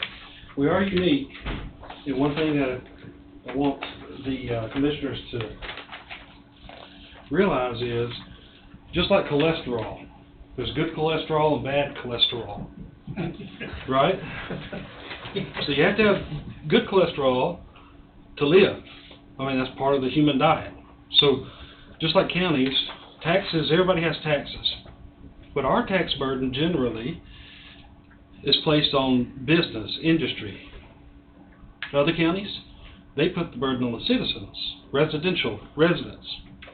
If you look at that, what I gave you there, one of our neighbors, 56% of their tax base is off of the backs of their citizens. Us, we're down at 7%. And they're more consistent with the majority of counties. And we're lucky to have that big plant, but it didn't matter if it was a nuke plant or a computer factory or a chip factory. The businesses pay the taxes. And we have good cholesterol versus other counties that might have bad cholesterol. That's why I said that. The neat thing, we were talking, 2 of the commissioners talked with a senator a few days ago, last week, and that senator loved her to death, but she's like majority of other politicians, they're just anti-tax anything. Well, if we got rid of all our tax, the burden would be on the citizen, it wouldn't just go away. You still have to pay roads, you still have to, provide public services. Counties have to operate. And if you cut all your taxes, ultimately the citizens are going to pay it. So this spreadsheet it starts a discussion of, if you continue to invest in industry, your citizens will always have lower taxes than every other county around us. Industry pays the bills. And I just thought you would find that interesting. Yes, sir. And that's been the topic of discussion since I got here. I mean, several people brought it up, and what are you going to do when more creek goes away? What are you going to do? We've said it more than once. This is the answer. Yes, sir. Trying to conflict. Yes, sir. Now, I was also thinking about when Wolf Creek started, I wonder if there's some documentation of, I'm gonna word this wrong, I know I am. Something, a basis to go by to educate myself on what did the commissioners do at that time to assist Wolf Creek into existence. We have a You lot of know what I'm records. saying? We have them. I've seen them. I can get those for you. You know, because I'm sure they had to do something. I mean, or maybe they just, Wolf Creek said if you let us do it, we're just gonna buy up the land and it'll cost you nothing. I don't know. But we had to do roads, we had to do this, we had to do that, so. That'd be some give and taking there somewhere, I was just curious, so, Yeah, I'll research it. you know. You got enough on your plate. Well, I mean, I have it in a stack, a big old stack by itself, so I can I'm sure. find it I'm easy. sure. I'm sure. Here's another, this is something that was promised a while back. It just, had one loan pay off yesterday, and I said, well, I'll give you an update. This is our revolving loans, that we have outstanding, to businesses. And, thank you.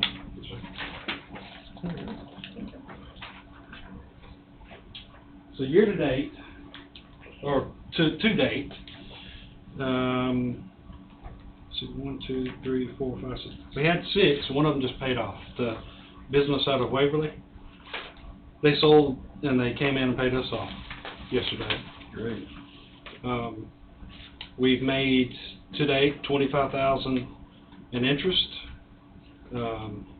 Everybody's paid ahead, or almost everybody pays ahead, which is good and bad. I'd rather get all the interest, but you know, it's good they're paying us back quick too. There's one loan, Marie Bell. She struggled a little bit. She's still technically behind about a half a payment. That's why I have shown her. She got behind the first of the year, and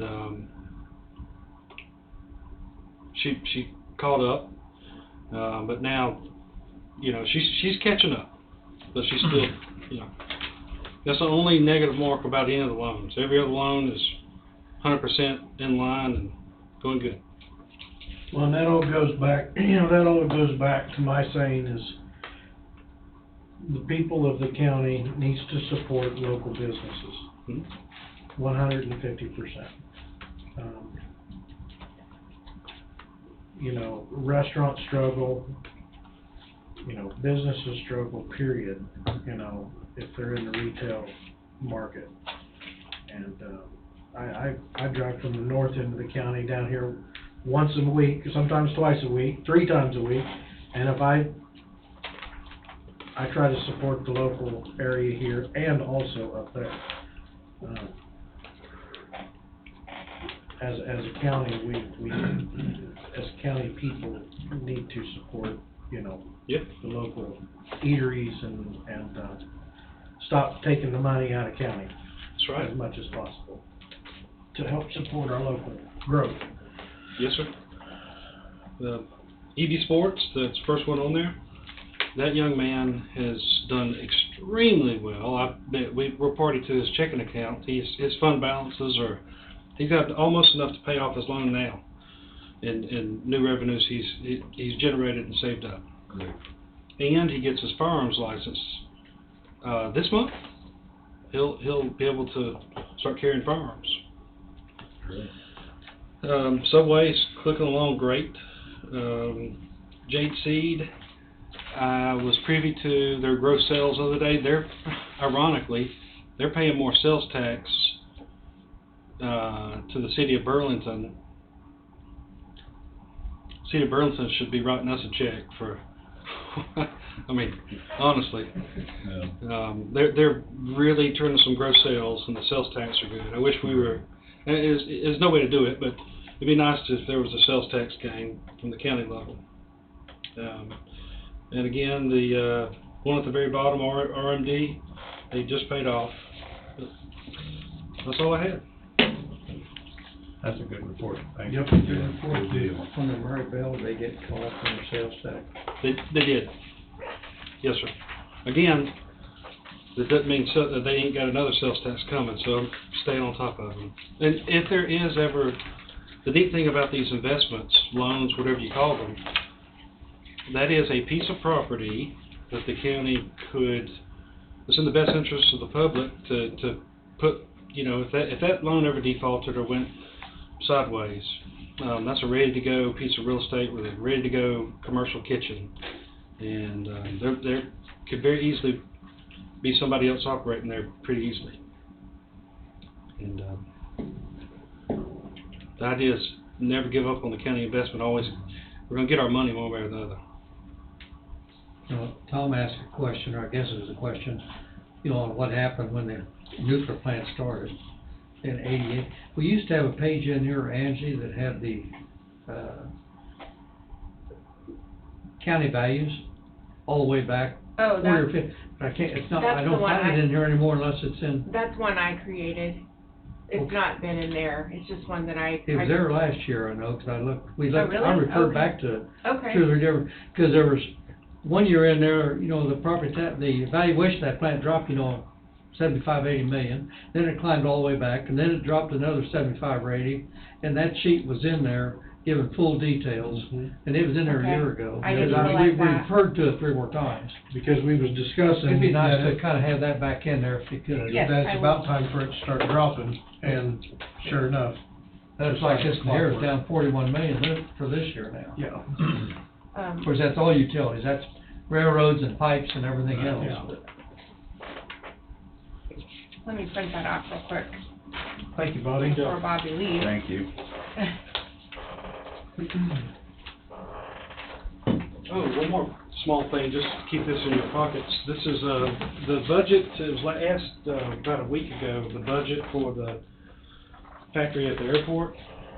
This is, again, they're still filling in the blanks, but, this is what the breakdown is, and there is some overlap in what they're scheduling to pay for infrastructure and stuff listed there. That would mean the county wouldn't have to pay for that. I'm not saying all, but, now Saban's currently dealing with them, and he'll have better answers for you next time you discuss that. But generally, that's the sources and uses budgeted at this time. What part of each one of these is in that $12 million? You know, that 18 million is broken down, 12 million, 2 million, I think for us, $1.5 million, something else. There's a lot of breakdowns here. Well, how much of each one of them's going into that 12 million? Which All don't of make those. any difference. Yeah, all of those. Because we got 17.3 here. The total project would be close to 20 million total.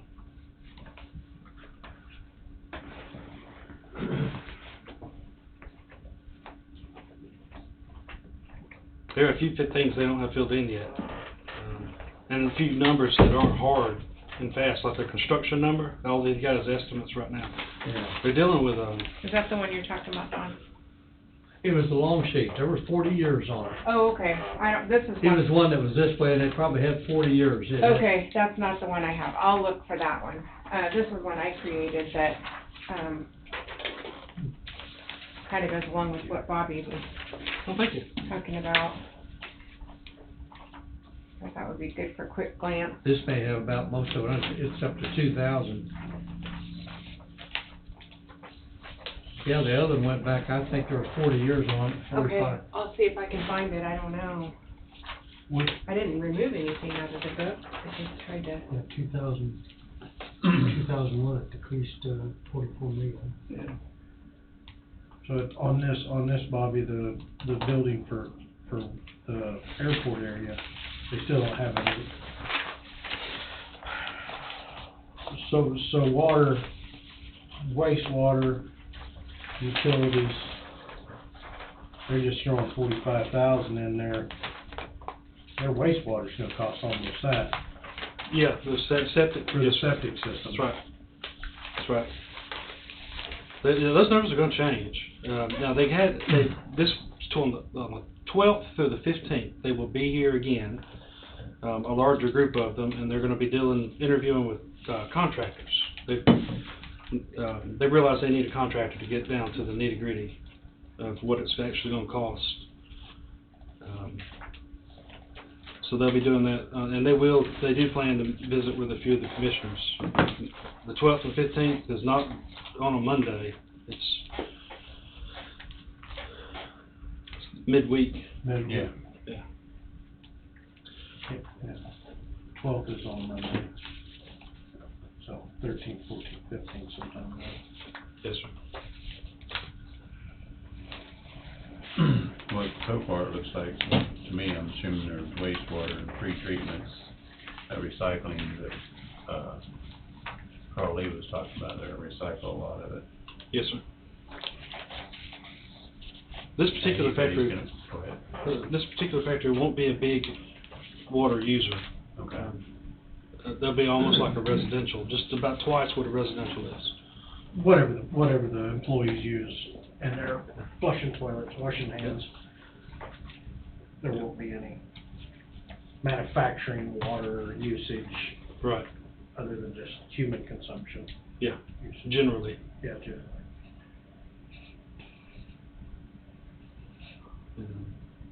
But over the next couple of weeks, they plan to have those numbers narrowed down to exact numbers. So.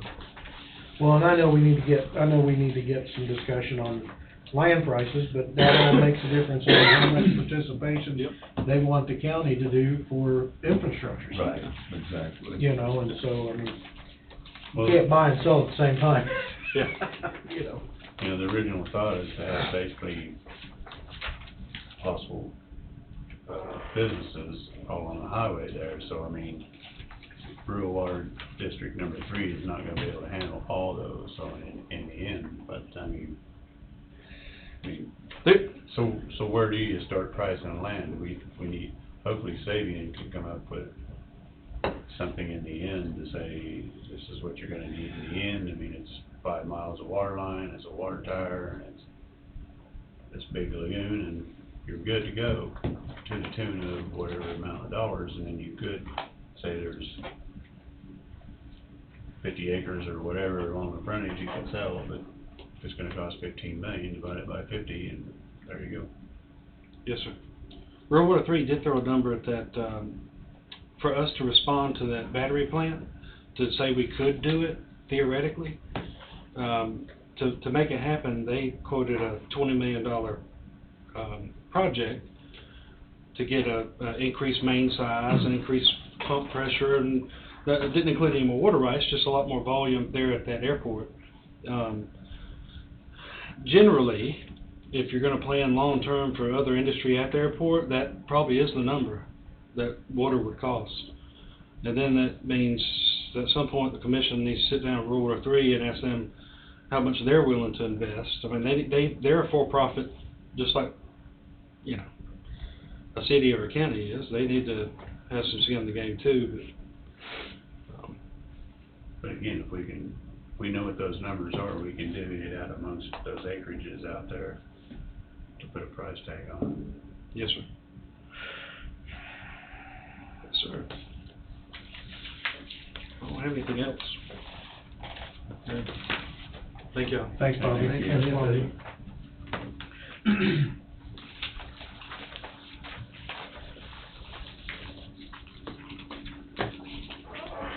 Jobin is gonna be back here at 1 o'clock to continue, Jobin, with the budget for them. I feel we're not gonna be out of here early today. We've got some checks to sign and stuff like that.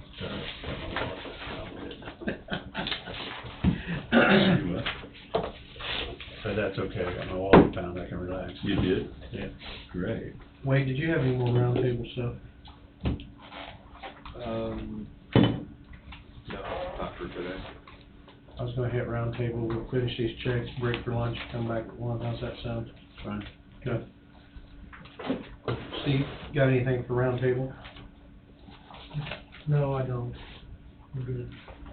Dawn? Not really, other than I'm sure all of you seen it. My understanding, KCC okayed the Blackberry line on a 2-to-1 vote. I heard that. It was 2-to-1, so it definitely wasn't unanimous. still, sound like, and reading the article that they published, there's quite a bit of controversy about everything, but, you know, it did go vote 2-1 here last Wednesday or Thursday, or. Did they have to use any, have they acquired the land for it? Or you don't? I didn't read, the article I read, Jesse didn't have much information. I know there was talk that they'd use eminent domain if they had to, if people didn't comply. That's always a sticky situation. So you're talking about Wolf Creek, that's what happened on Wolf Creek, I mean. And airport. And, yeah. Is that all you had, Norm? Yeah. Mr. Thompson? I don't have anything, sir. Thomas? Not this time. Angie? I handed out your certification of assessed value by utilities from the state, and it looks like we have a decrease of about 41 million in value. So we'll have to take that into account when budgeting this year. You know, that is so hard to grasp, 41 million decrease in value when the cost of everything is through the roof. Mm-hmm. And values are going up on everything. That's, Has to be some sort of, has to be some that's depreciated. I see, I have no idea how they can change that value up and down, almost at their choice. That's 7.3% cut. it should have increased by that with all the extra costs of buildings. And, I mean, the cost of everything is up. So I don't know how they can decrease that. Maybe they got their negatives and their positives messed up.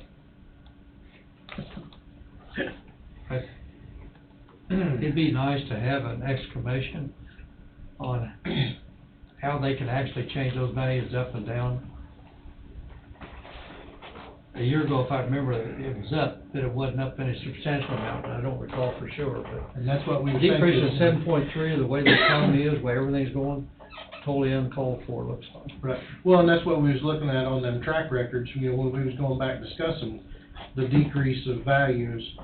You know, we was looking at that, and there was down, and then there was slowly up, Yeah. and then there was a short tick up, or a short tick down, and then it dive bombed. And that's what we was thinking last year, that it was about ready to go the other direction, and it did. Because it did Yeah. 30 years. Yeah. And if it does what it's done the last two times it's dropped off. 3 years of decreases. It's done it 2 or 3 or 4 years in a row. Yeah. I don't remember the exact details, but.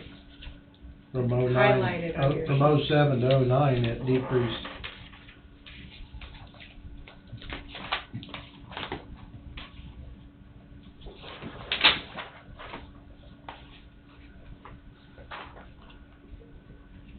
$38 million, 7, 15.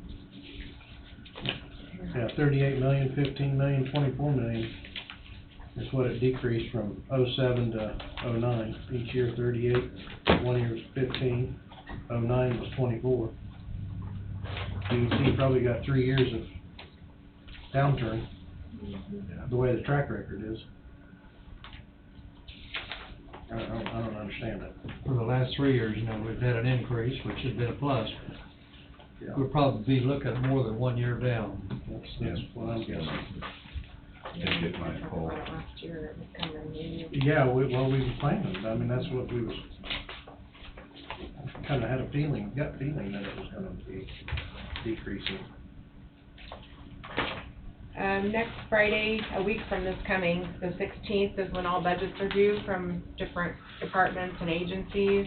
So when I say that, next Monday, you're going to have a full load of agencies coming in to present 2024 budgets. There'll be a few trickle in after that, but that's mostly, I mean, then you've got 2 hearings again, zoning hearings next week. The Time Clock Plus system was down again this weekend.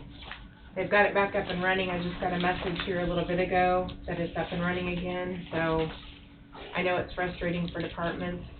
It's nothing we can control. If I could fix it, I would, but it's out of our hands. So we're just having to deal with it until they get things back on track. They said they know what the problem is. They're just trying to get it resolved, so. I think that's all for now that I can think of.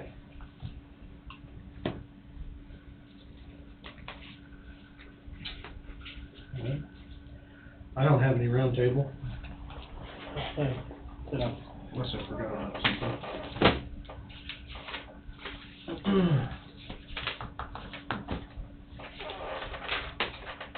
I think as I sign.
Wade, we were talking about the evaluations of utility companies. Is there any method to protest that? And if there is, would that be negative? You know, you take 7.3 decrease. Is there any recourse back on that at all? I think that's done by the Department of Revenue. Yeah. So would have to look at what options are available that And I don't know where the other commissioners stand on that, but if there was a method, it might be worthwhile to check into. As much fluctuation as there is. Pretty big drop. I'm sorry? It's a pretty big drop. Well, it's too big of a drop, 7, 8%, when everything else is, I shouldn't say everything else, but the majority of everything seemed to be moving up pretty quickly. I didn't know whether there was any recourse or not. From what I understand, and Angie's the only one who would have been here when this happened, that several years ago, several boards ago, there was a request to try to figure out what that formula is, or how on the Department of Revenue side they figured that. And if I remember what I was told, you or at the time one of the prior county attorneys went to Topeka and had, We all went. Yeah. The board, county attorney, myself, all went to Topeka to try to understand and have them explain their formula, and there was no luck. I was gonna say, did you have any luck? No. Was it helpful in at least some sort of explanation on what they're doing? No, I mean, the discussion with the board after that meeting was that they almost make it so complicated or whatever that you're never gonna know really how they do it, so.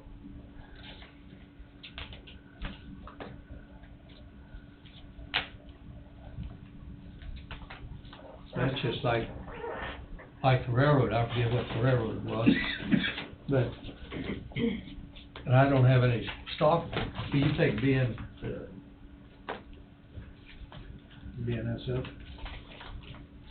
Yeah, Ben.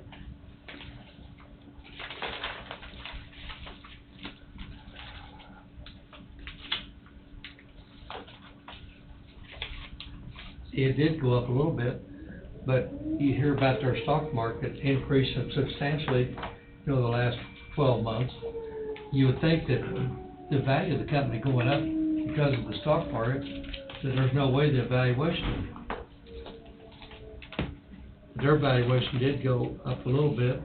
Union Pacific's, one thing about the railroad, both of them went up, looked like 3, 4, 5%. The big drop is a 41% in Evergy, Kansas Electric. That's 95% of where the decrease in values are.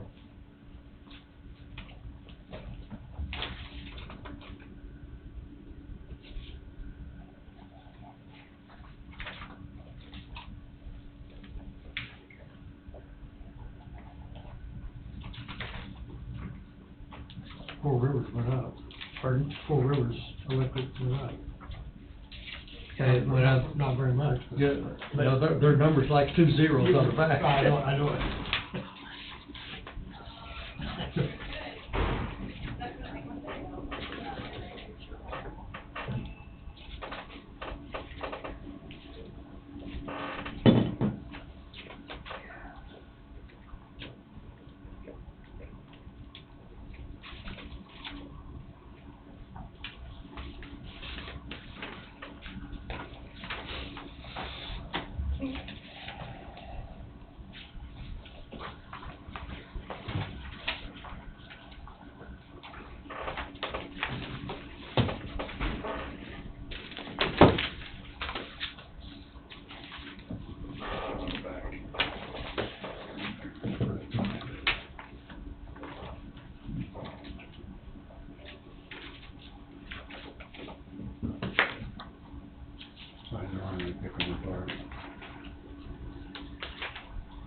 So, in chapter 79, just looking it up, in the Kansas statutes, there's a section that deals with public utilities, for example, and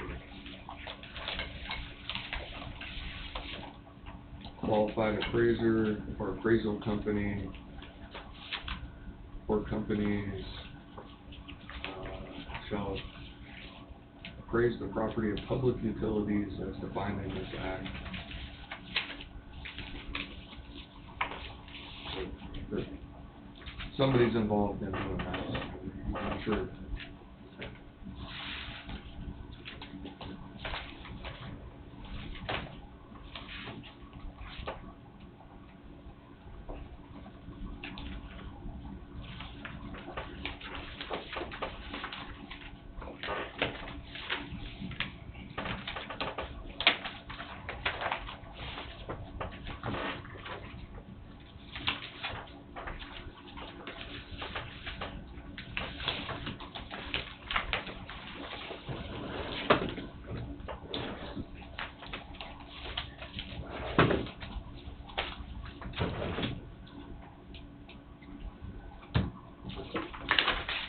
This whole bunch here goes on to the next list.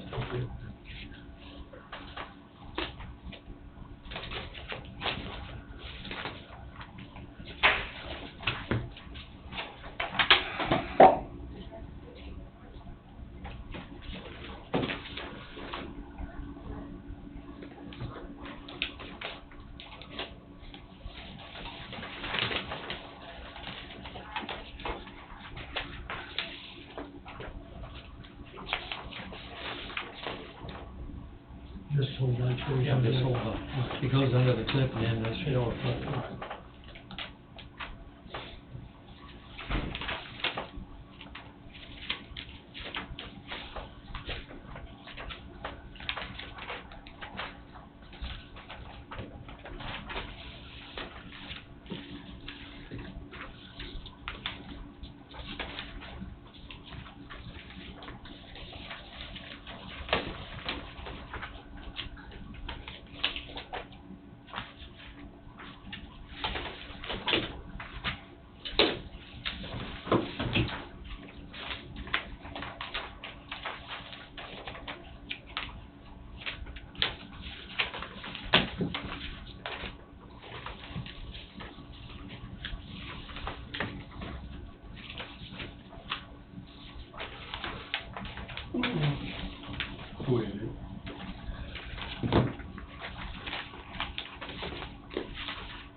they're good for, get them out of.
At 20 million. There's just one signature page. Yeah, credit card, sheriff's, should probably be an 80.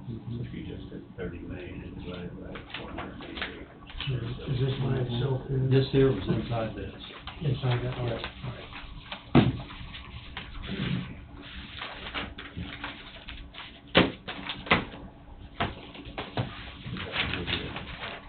That would be another 10 million. I'll just pass this on. All right. 62,500 divided by 43,560. $1.43 an acre, or square foot.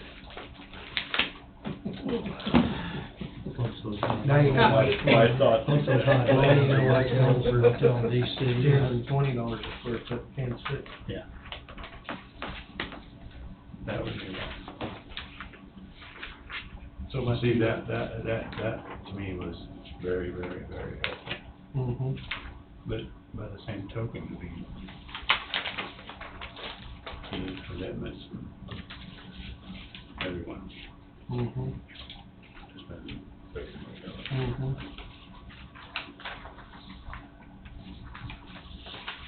But you're getting the money back on the Right. 50% property. Correct. So by the time you add another year to it, you might as well go up to 2 or 250. Wouldn't hurt. And what you really want to like that. No. Realistically, it's not. You don't have a breakdown like that. Right. Like this on that. either, so. Right, but same concept. Correct.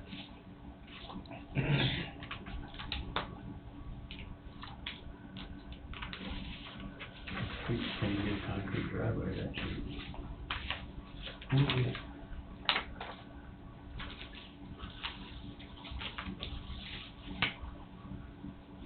It takes money to make money. You gotta spend money to Every make day. money. Every day. It's gonna cost money to bring industry into this county. And that's why I was curious, you know, what did One time. Mm-hmm. That's why I was curious, what did the commission do at the time? Wolf Creek came to them and said, hey, we're gonna build a sheriff plant. You know, I'm not sure at that time Coffee County didn't have the money to help fit the bill on anything. Right. So, So it's listed but there at still had to be some sort of give and take. Yeah. I imagine they paid for roads and everything, didn't they, probably? I don't know, Eventually, they had to. Paid road leading out, I'm assuming they built the bridge. I mean, Yeah. that was actually my first construction job when I got out of school, was that bridge on the road to Wolf Creek, Going over the lake. going over the lake. The finger of the lake. Or I guess that's the mouth of the lake, isn't it? That's the head of the lake there. Yeah, they helped build that bridge and got on Clarkson. One more red file to sign there, Steve, and we can break for lunch. Went to work for Clarkson and helped create that big old hole. He drilled and they blasted it and they cleaned it. 3 feet. And we'd go out and do storm sewer while they was cleaning up the hole, and they put us down in that hole, spraying Unite on the side of the rock walls.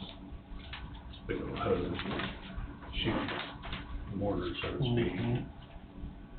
Took over with Bob Williamson at that time, Robert Williamson's dad. You're killing me here. Give me something else to put me up on that grain truck. And bags of Portland. Just break them on that hopper as fast as you can. 98-pound bag of Portland. I couldn't wait to get out of that hole. Daniel International called me and asked me if I ever tied rebar, and I said, no, but I'll learn. Yeah, went through orientation and give me a hard hat, marched me right back down that hole. Started tying rebar. I can honestly say I helped tie rebar when there's a hole in the ground to the very tip top of the reactor.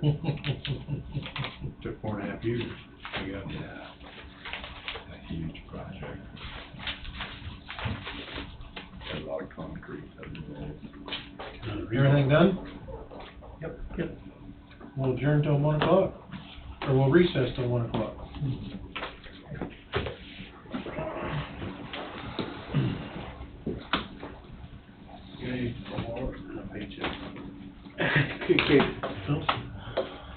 It's 1 o'clock, we're back.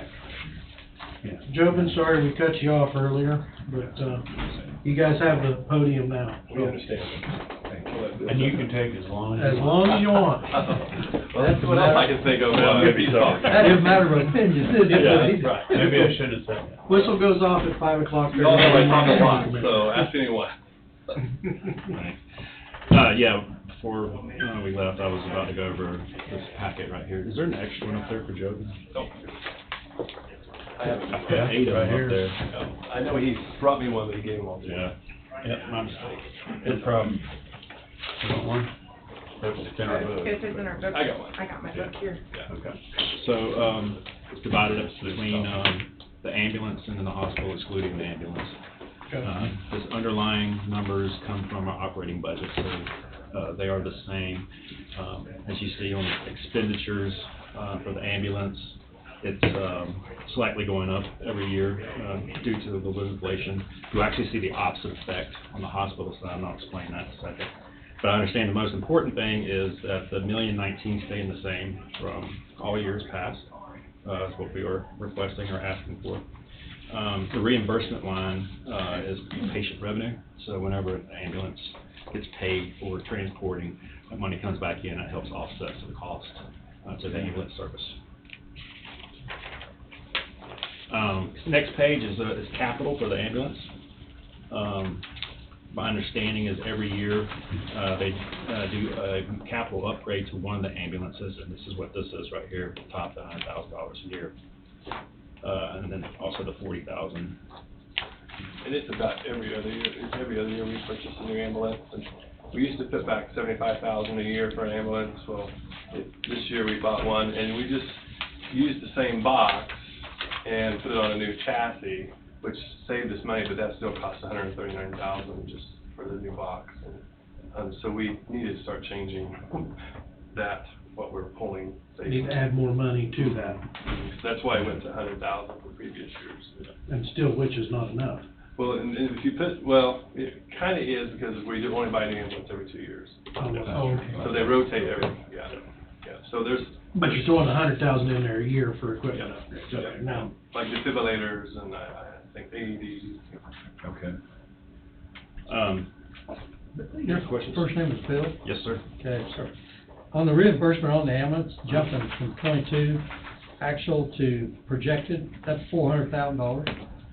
Is that a legitimate increase? Are you back on the ambulance? Yes. That's an increase of 40% or better.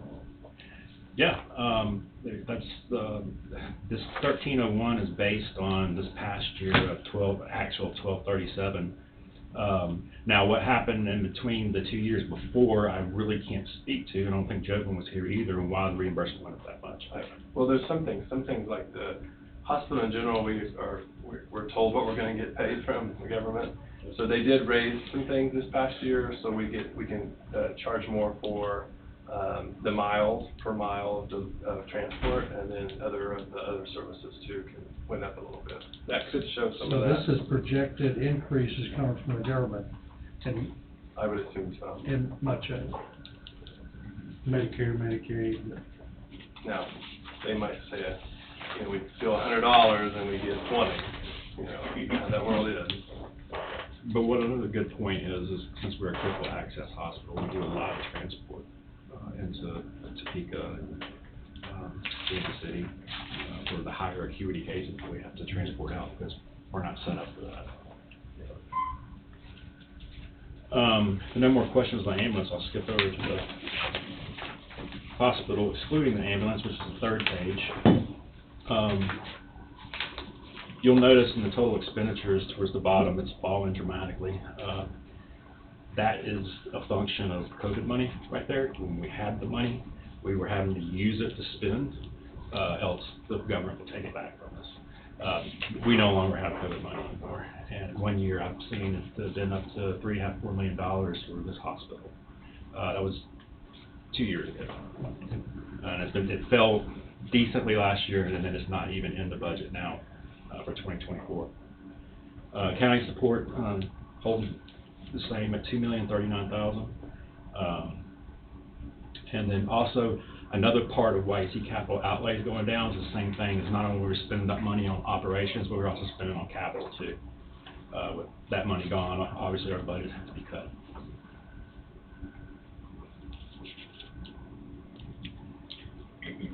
And I don't know, the reimbursements like the ambulance, the reimbursement line is the patient revenue that comes in from us charging for our services.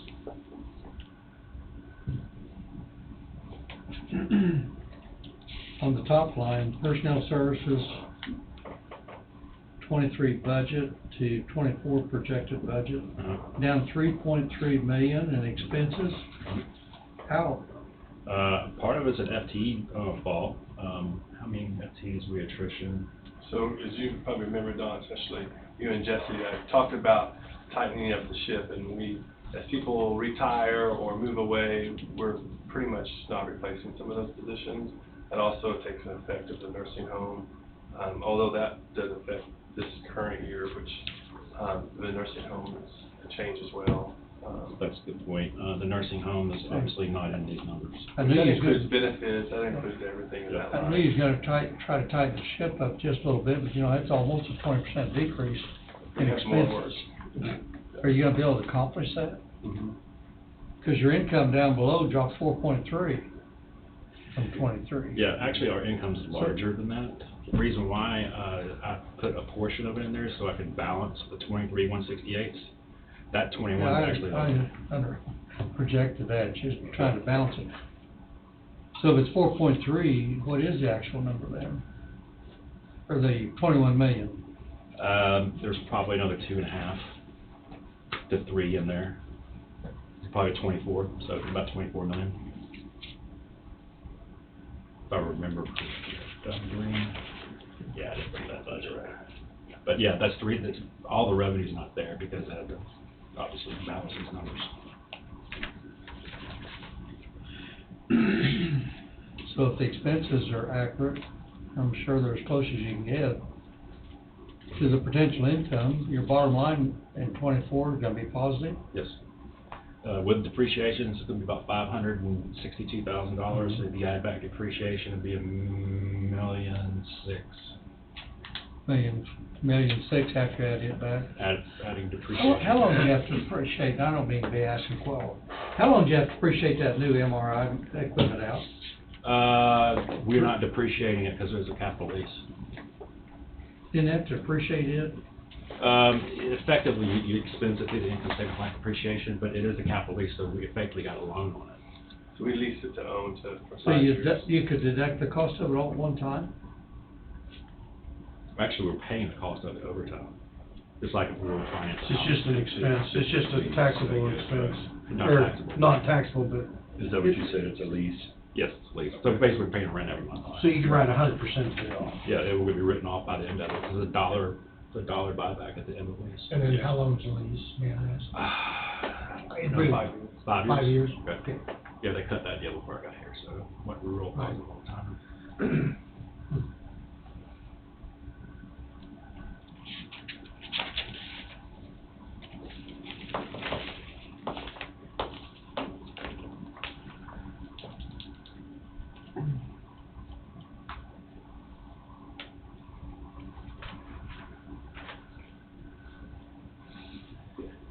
Joe, the audit that was done by Phil, I understand that company does yours, I think he does, from Iola or Chanute.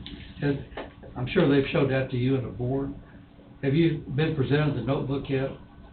So we used BKD, 4 of us, out of Wichita for our Okay, so audit, it is different. Yeah. Okay. which we haven't, we'll have them report out in July. In July. Because they've already presented that to you and the board, correct? When they got done with the audit? No, we're in the middle of the audit right now. Oh, you're in the middle of the audit? Yeah. 6 months, Yep. end of the year? Yep. I didn't realize it was done that late. Our year is calendar year. Yeah. With everything I've ever been involved in, the auditors came in 3 weeks after the year end, so I didn't realize the hospital was delayed 5 or 6 months. We usually don't delay that long. Pardon? We usually don't delay that long. We delayed this year because of the turnover in the CFO position. I knew you had a CFO, Yeah. some changes. Yeah. I think an extra month. Yeah, so, I talked to, BKD and they said it'll be fine. We'll wrap Usually it the up by June audits 30th. reported out to the board in May. Mhm. And with COVID, previously we reported 2 years out last May, 2020 and 2021. Definitely threw a wrench in. Yeah.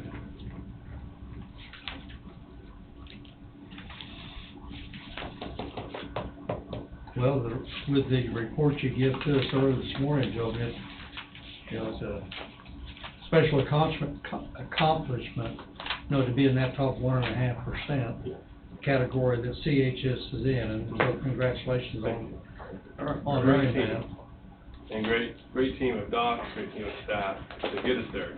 Quality, there's 3 different categories for critical access hospital: quality, patient satisfaction, and overall. And I'd like to be in the overall category, but quality, I think, I would definitely rank that as the number 1 to be in, because the outcomes, it's what we do every day. It's good.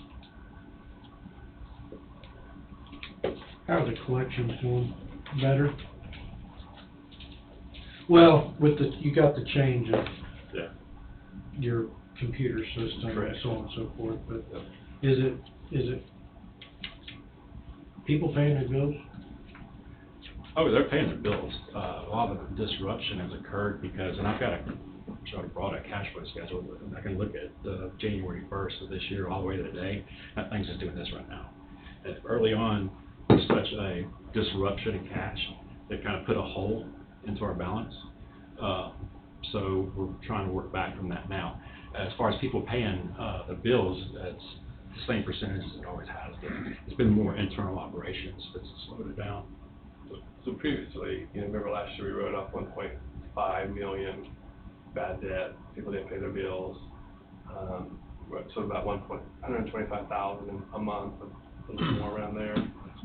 But this year it seemed to be about the same so far. Seems to be about the same. We try to get that black magic ball and tell us if it's where it's gonna go for our budget, which is very hard.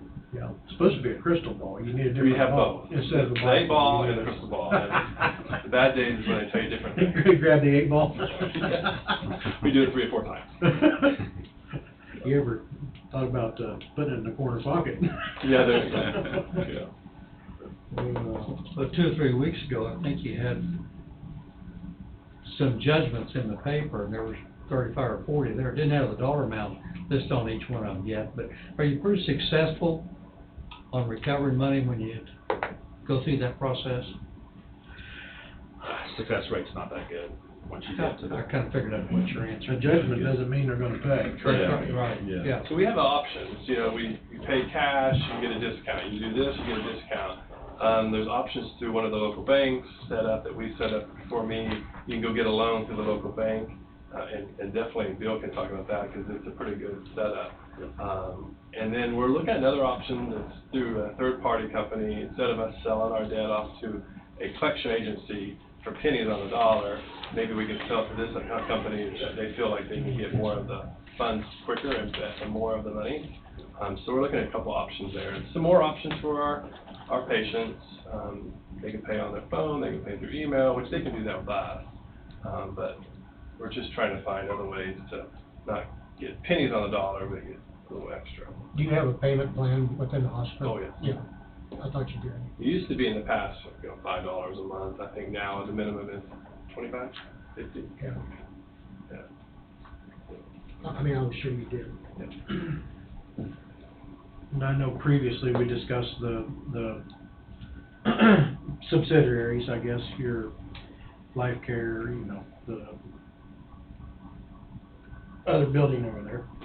Not Life Care, but Not the Life Meadows. Care, Meadows, sorry. Okay, yeah. You know, you increased, was you guys gonna do an increase this year on that, or are you trying to, or did you do an increase on We that? did I can't in remember. September, so most of those residents were grandfathered in for the last 6+ years. Okay. I did let the residents know last year that we will not be grandfathering in moving forward, and we did do a rate increase in September. We do 1 a year. There are regulations, you have to give a 30-day notice, and there's so many times you can do those things. Are you looking at doing something this September then? And we have information from a lot of the surrounding facilities, Emporia and different places, still really low, still too low.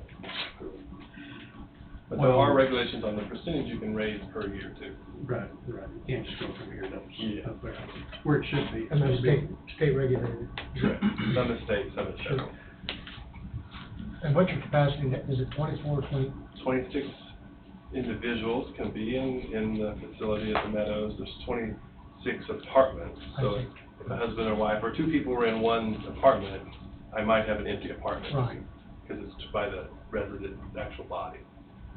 Does that make sense? Yeah, it does, and you've got 20 now and 6 pending, or 6 possible. We always have a pretty good 3 to 5 or 6 Right. looking and asking.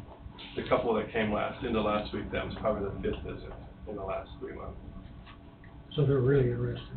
They Well- actually want 2 apartments, the his and hers is what I say, but next to each other, so. I see. We like that. All right. They keep each other awake all the time. That is the complaint. One must snore off the bed. What I heard, yep, that's what I heard. My wife says that too.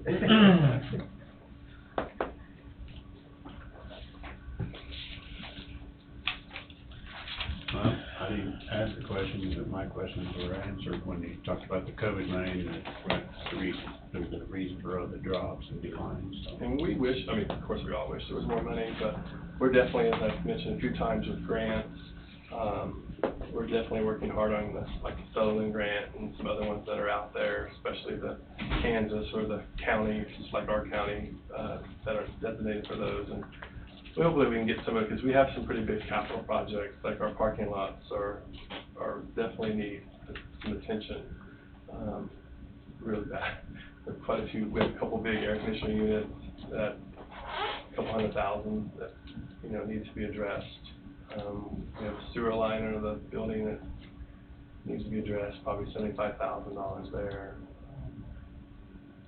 There's some pretty big capital projects that we've got to fund. You know how old the air conditioners are? I can get you that information, but I don't offhand. I bet the new ones don't last as long as the original ones did.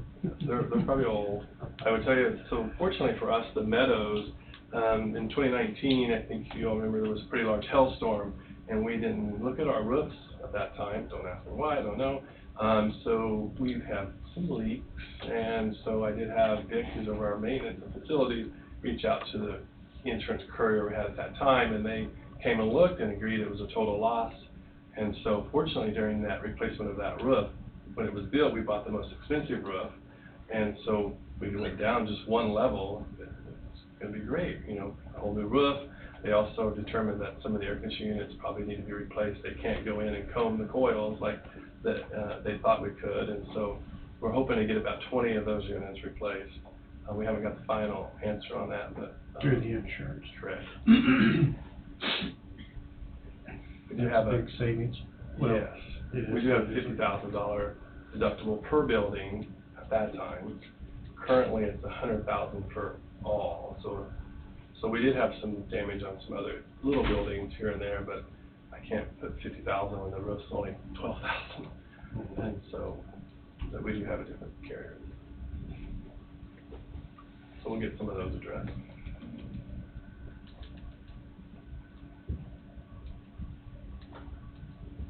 Any other questions for the gentleman? I don't know if Steve and Wade know, but we still have a loan with you guys, or you have a loan with us, I should say. And it's, I think it's what, by twice a year or something? Yeah. Twice a year. So, thank you, I have that written down here. So as the three know that I came last year new and asking what we could maybe do with this loan, and previously, so I probably most of anybody maybe except Dawn, we got a $4.2 million loan in the day, and I don't know how long ago, but the county forgave half of it. And then we asked for forgiveness last year at the same time of the rest of the loan. I know there was some conversation about, can we show that you're doing something, and working hard on making sure we tighten up the ship, as we say. And we're allowed to make 2 payments a year, $30,000 and some change. So we made May last week or week before, and then we'll do one in December. We would love to entertain the opportunity to maybe forgive that loan. What's the balance on it? Roughly 2. Yeah. 2 million? At like 60,000 a year that we would pay. Yeah, it's 30 some each payment. 33,333, I think. Yeah. And we did pay 3 payments last year.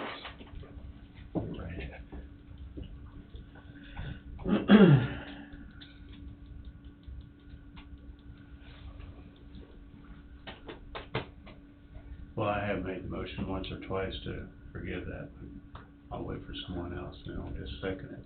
But Well, I know, I mean, it's rob Peter to pay Paul. Correct. It is, you either take it add it to here, or add it to the money that the county gives to you yearly. But I think the responsibility is looked up on the hospital a lot differently with who we have now, looking after the hospital. Like you say, I still think there's work to be done. And, you know, I know it's not gonna be a profitable journey, but if a person can blow up the bleeding some, is But it feels like you're headed in the right direction. I think so. I firmly believe that. And that's how I view it, is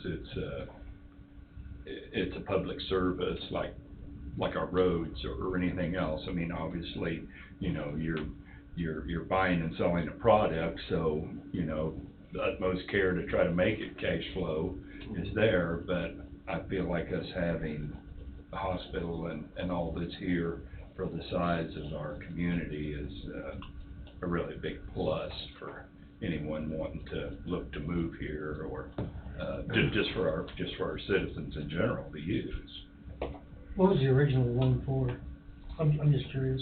4.1 million, I think. and then we forgave half, or the previous commission before I came on forgave half that. since I came on, we deferred payments. I think, I was gonna say, I think there was during COVID, before me, there was a year or two, or maybe more, of deferred payments. Yeah. And then we started them back, I remember Don and maybe Tom coming up with payment plan. Let's do a year of making sure you can, pay the payments. And I remember we came up with something last year. If I remember, the board wrote off half of it, and then make payments of $80,000 or $90,000 a year, and I forget, and there was 10 or 11 months of those made. And then I don't know whether it was a COVA or something, but, we decided to forgive, not to forgive, but we decided to forgive a payment for a while, and then we reached a mutual agreement to pay $35,000 every 6 months or whatever. I don't think there's any question, Joe, in your head in the right direction. There's a time or two that maybe I didn't have quite that strong a feeling, but we all know what that hospital means to our county. And with all the industry coming in, it's gonna mean that much more. Correct. We've gotta keep that thing active, but I still got a problem of forgiving what's there right now. Just like I go to the bank, borrow money, and, I'm obligated to pay it, and I'll make payments. And to me, I don't wanna hold that over the hospital's board or the hospital's management, but there is a responsibility there and a dedication to make that work, make that payment.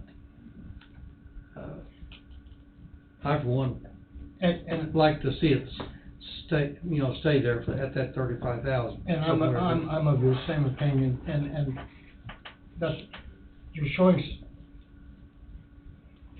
I'm like Don, I think when you borrow money, I think it needs to be paid back, and we've got a responsibility to our taxpayers. And that's not to say you're doing a great job. I think you're doing a good job.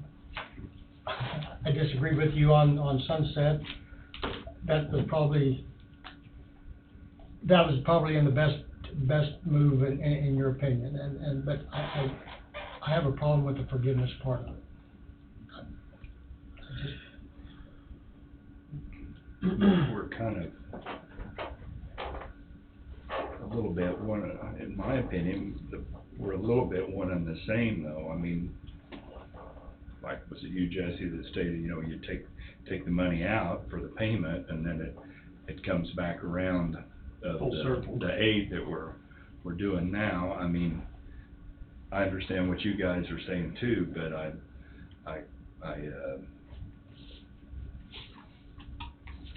the hospital has its own board and everything, but it's still, in my eyes, a county service. I mean, so that's the only reason that I understand, I've had to pay back everything I've ever borrowed. I understand what you guys are saying, but I don't know if we're not beating one entity against the other. I mean, which is the best way to go. Yeah. And I fully understand that side of it too. The time frame this has been going on, the length of time, forever. 4 million started, a decade ago? Yeah. Well over a decade ago. So then half of that was forgiven 5 years ago, 6 years ago. So what are we out? Is it a proper time to discuss what we're gonna do with the funds when we sell Sunset? That might affect our decision on this too. Like, now would be a good time to talk about it. That's a point. Yeah. And that is a point. So it's county property. Did you guys have that earmarked for anything? On our wish list, yes, but we haven't, we hadn't had that conversation yet. We would love to have that fund, that proceeds from that. Of course, but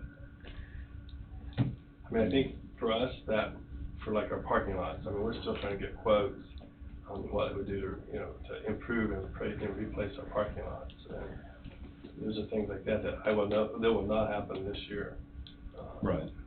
And we have multiple levels and holes in our parking lots and the road between our campus, and not only here but the Meadows. That's kind of what we're hoping and thinking that that funds would come to help those things. Do you know what did you do any research, what was the Sunset Manor purchase price was? Or was it built brand new? No. Sunset? Or Sunset, yeah. Was it built new? It was built new in 74. Yes, I do remember that in 73, 74. Yeah. And the county paid for that? No, that was an independent. My understanding is the foundation bought it, and then in 2014. It was quitclaim deed. Yes, over to the county. I don't know how long the hospital foundation. I think that's right. So it was deeded to Coffee County? Yeah. Coffee County didn't pay for it? I think it was a quitclaim. I believe. Is The that correct? hospital foundation, is my understanding, purchased it. So Coffee County paid zero for that property? That facility was brand new. That was an independent entity that built the building. That's what I was gonna ask, where's that foundation out of? Oh, I don't know about that. Our foundation is out of the hospital. I'm sorry? It's not part of the hospital, like a department of the hospital, but it's for the hospital. So the foundation technically is a hospital. Yes. I'm not trying to pin you But down. they have their own money, is what I mean. There's no county money that goes into their, so they raise money to do projects for the hospital or give out scholarships to some of the communities. So that foundation is still in place? Oh, yes. I'm the only hospital member that's on the foundation. The rest, well, Dr. Shell and I, and then the rest are, like, Angela Trimble's on there, Kathy from Waverly. Okay, Yeah, she's on there. There's Bailey. Bailey. 5 or 6. Kathy, yeah. 5 or 6 on there. For the community. Well, my thing was if Coffee County taxpayers paid for anything other than financial help to the Sunset Manor, I would like to see the funds back to cover the cost of the building that was purchased, but that wasn't the case. So I don't have a problem with the sale going to the hospital, personally. My thoughts right now, you know, I think we probably all got the confidence that the hospital's going in the right direction, employing 200 some employees. It looks like the projected bottom line for 2024, you know, will be in the black. That's a small payment, and I know it's not technically a small payment, it's hard to make. But that small payment, to me, that obligation and responsibility still needs to stay there. Now, if they end up and, you know, a year doesn't go as good as planned, or 24 doesn't go as good as projected, we evaluate it down the road. That's kind of where I sit, Joe, so. And I got the highest respect for everything. I mean, your county support is $2 million here in the budget. $3 million, really, because you got $1 million on the ambulance and $3 million, Yeah, so basically we're it's funding $3 over million. we're funding over 10% of their expenses. Yeah. On recognizing it as an overall company, and it is an overall company, under one umbrella. That's right. $3 million, and you got a total of whatever, so you look at 12% of their budget. Right. I guess I just view it as part of the county in my thoughts, but. I'm sorry? I view it as part of the county. Yeah. Services, and Yeah, we can't allow what happened in Fort Scott and Independence. I mean, I'm not sure what's going on in those two locations now, but.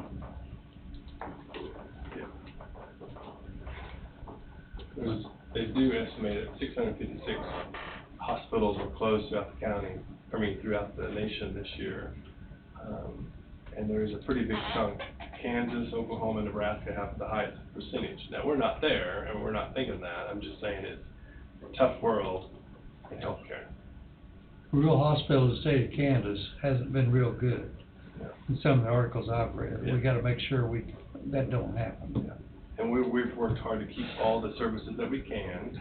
I would tell you a lot of hospitals are eliminating services like OB, delivering a baby.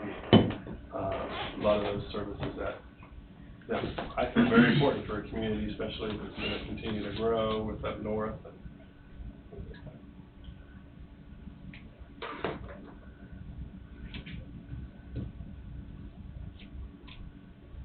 Sounds like we planted a seed that's slowly growing. Needs a lot of water. Maybe I some agree. maybe some miracle grow. Yeah, I agree with what Jesse said about it didn't really cost us anything, any money could go to the hospital. That, I mean, that's the way I look at it. Took out a loan, we need to make a payment. I don't know about doing both, but, you know, I don't know. Yeah. We're pretty generous guys, but, you know. So if a person forgave the loan, would you subtract that off of the county support? Or you want the county support plus the loan forgiveness? We definitely need the county support at this time. County Well, support, that's- county support would still have to stay. Yeah, that was, that's for this year, levy increase, if I remember correctly, so. That's what it's on. Yeah. I don't know, my thought is approve the budget as written, but hold off on the Your payments are $30,000 twice a year, is that right? 33 or 4 or 5, something like that. 30,100. 155, I think, is what I looked up. How much, Andy? 30,125, I think, is what I looked up. Okay, so 60,000. 60,000, 62,000 a year roughly.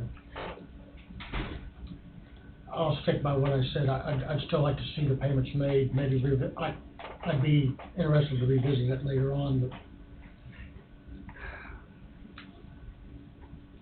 as far as the funding going from the nursing home to the hospital, I think that would be appropriate. I mean, I think that's in the hospital's best interest to try to get as much as possible out of it. I think if it's going to the county, they'd get, let's sell it. You know, No, I do too. here's $20. You know, I mean, you wouldn't do that, but it's important to get as much out of that piece of property as possible. Oh, for sure. I mean, 'cause it is valuable.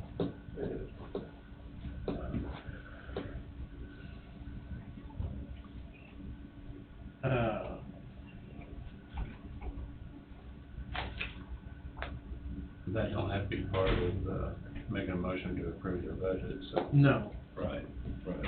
But it can be discussion later. after the building sells. Right. But Yeah, we have to make a I decision. agree with what both sides. I mean, hospital can have the money from the sale of the building, continued payments, we'll revisit it in another year for 6 months or whatever, so. That sound pretty good?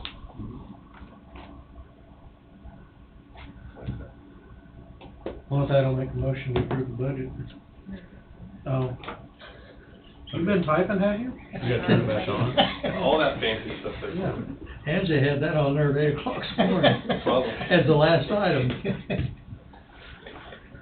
Make a motion to approve 2024 Coffee County Ambulance Service and Coffee County Hospital budget as presented. I'll so move, Mr. Chairman. I'll second. Moved and seconded, any discussion?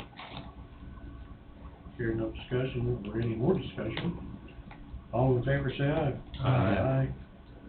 Motion passes. Appreciate that. So in December, for my fourth quarter update, I'll bring up the loan again. Very good.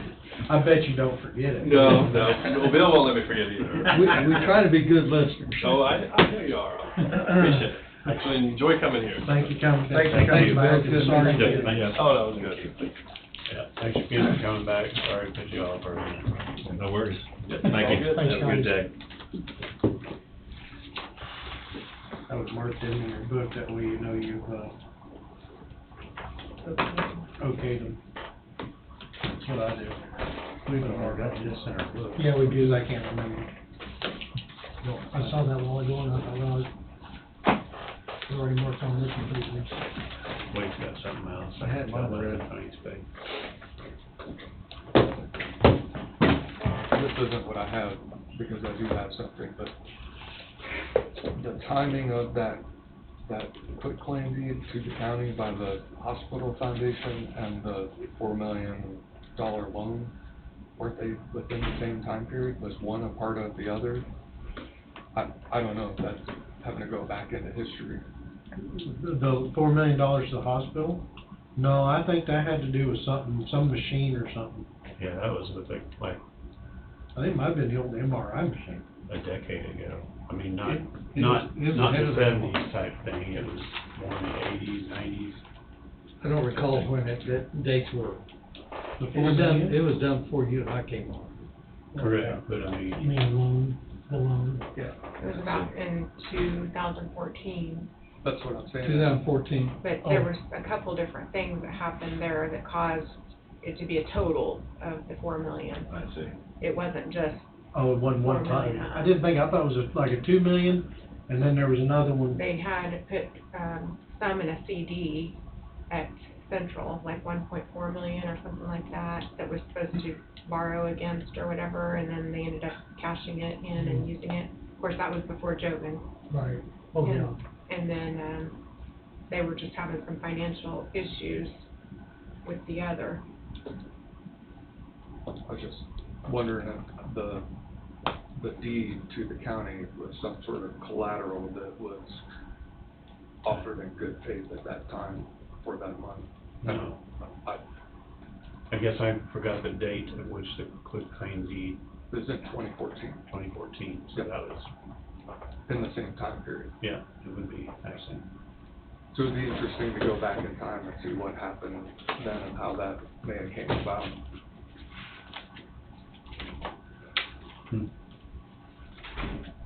But what I have is I was contacted by River City, and they have, a change request that won't require a change order. But obviously, I don't have the clearance to make any decisions.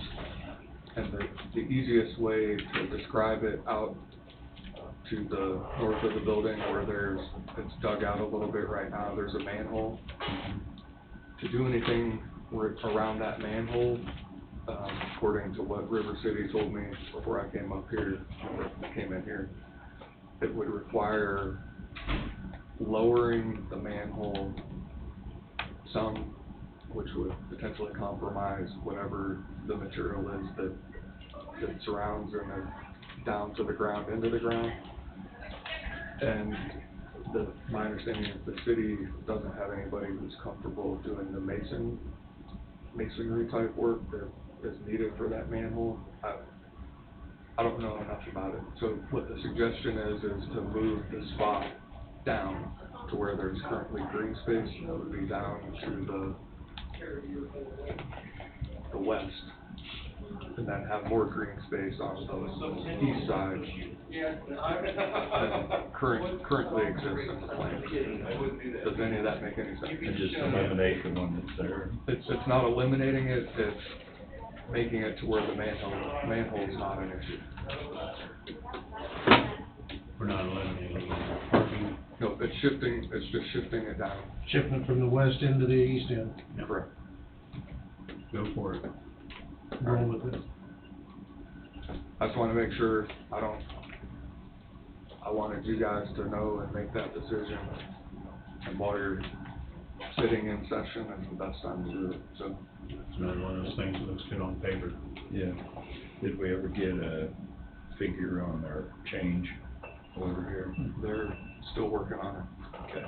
I believe, the way I understood it, it's still in design, so to speak. I see. Again. Well, the only thing I would say is probably got a lot of, calculations for volume of water coming clear back from here down to there. And everywhere else it drains to there. Yeah. Cause this other water probably used to go a different direction, didn't go down that pipe. Some of this water clear back here. I can't answer that. I'm just I kinda think that curious. is correct though. Yeah. I mean, everything in this area's gotta go that way. It's gotta go that way, rather it's, I would through a get pipe there or exactly, I something. can't. Nothing goes east, I guess, that. Well, it will. Some of them go east, but there's more. I'm just of them curious, north. you know, we're dealing with this water and all the water came off the church roof and the parking lot and everything before, you know. Right. No, they're not saying it was designed correctly before, not saying there isn't changes need made, I just. Well, you took out the grass availability for absorption in there. You're gonna put a hard parking lot, that's gonna be 100% runoff, you know. Well, I guess there was a little yard around. There was quite a little bit of yard, yeah, around, Okay, okay. and behind it. Yeah, okay, that makes sense. I mean, in my eyes, anyway. Yeah.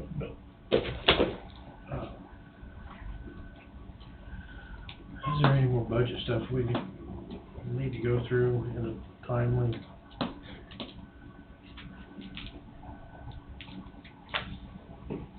I know Crosswinds was the same as last year. I know we don't have everything in there yet, so we really can't go through it, can we, Angie, until we get everything in. No, it'll probably be within the next, by the end of June, I'll probably start scheduling you to work on those. Just tell us what to do and when to do it. I can do that. So do we need to do anything with Crosswinds? We don't need to. Oh, no, I didn't. Yeah, I mean, we either say yay or say nay, adjust it, I mean, that's, We basically pretty well said It's yay just today. Yay today, since we didn't question it. right. But I mean, I'm glad it wasn't an increase. Yeah. You know, so. I know there's That'll gonna be be. one of the few that's not an increase. Well, one good thing about it, we got the magic pen. Got the what? We got the magic pen.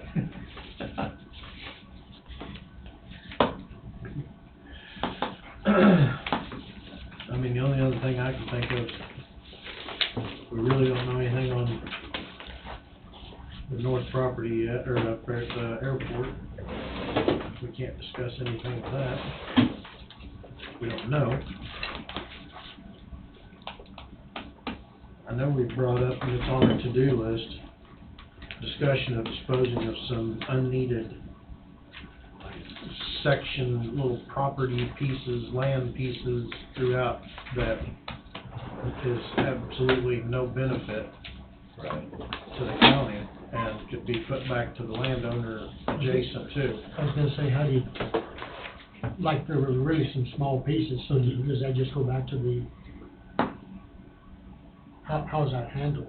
How would that be handled, Wade? I believe there's a statute that allows some flexibility there, but I'd have to go back and pull that. I know I've seen it. I guess we'd want to go through and mark what we would want, pull those out of that book and go to work on it. That'd be the only thing else we could do if we wanted to do that. But it's something to think about. I mean, you have to know where the property lines are of the two property owners that are there, unless there's just one property owner on both sides. That'd be easiest, but if there's more than one property owner touching, bordering that, then you would have to,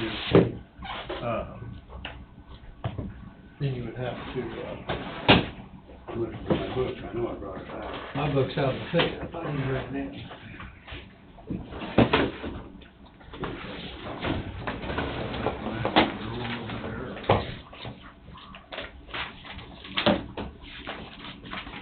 I was gonna go through and try to identify all the locations, I haven't got that done yet. there's a triangle on Third Road and Third Street.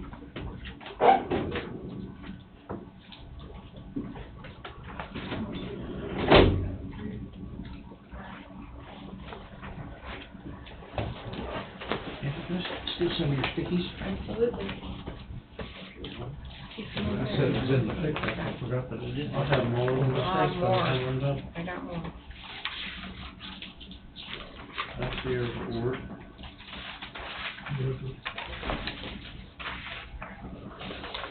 That's the landfill. I marked one on page, it's in 101.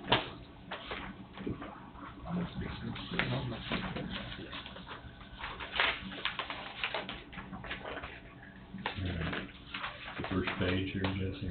No, it's a little triangle piece, flip back, keep just a little triangle piece. Oh, Does it have a page number on it or anything? No, it doesn't. It was just in that one of one group.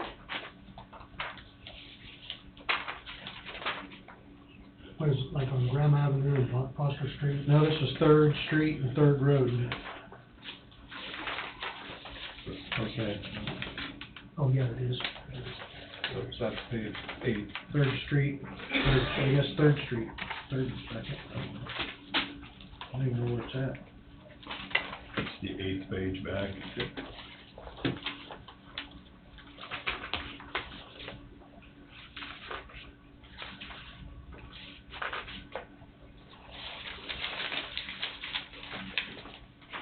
It's up there. No, eight pages back from the front. This is, Little guy right there. which city? Well, I don't know what city it is. It'll be on the next page.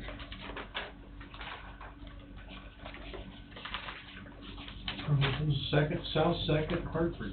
Oh, I'm sorry, it is. That'd be Jacobs Creek area then, isn't it? Mm-hmm. It would be. It's just wasteland.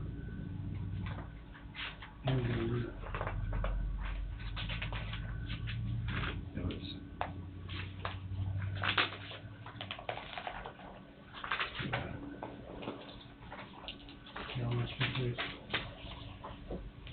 Yeah, we talked about that one, but yeah, that'd be Jacobs Creek, but, It's about 200 foot on the long side. there's About 150. pretty much the properties near it are not, they're blighted. That's all I can say.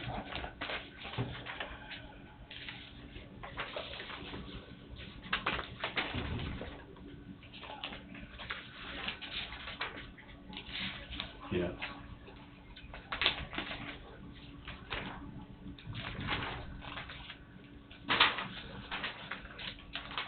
It might be helpful to know who owns The adjacent. the west.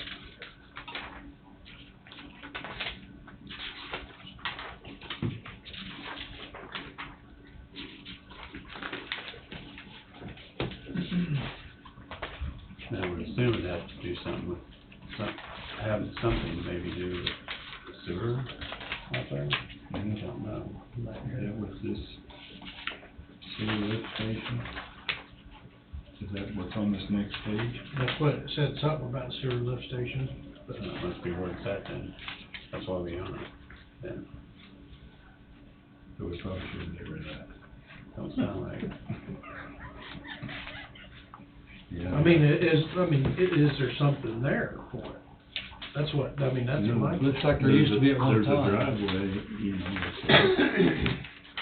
a rock area or something there where it's not. I can look next time I'm out, but It still may be in use.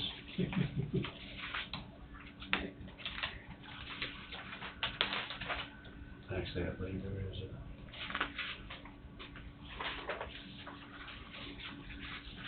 I'm through there once or twice a month, so. And if that's the case, then we can't get rid of it. I mean, it's just.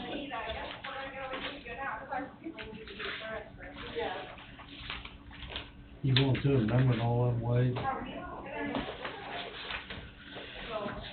I'm down to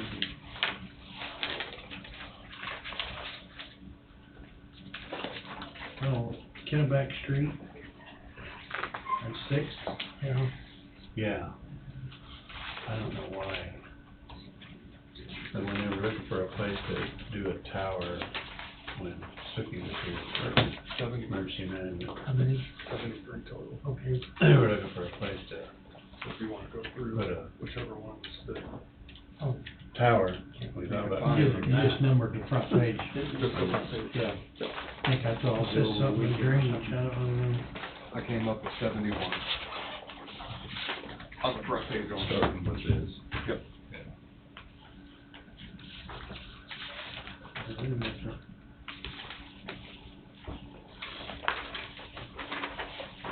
Drainage floodway. 9th of Main, or Miami Street. Need to do more research into that. Which is another little triangle. Drainage floodway. I guess we'll have to read on those more in depth and see if it was like an easement one. Hold on.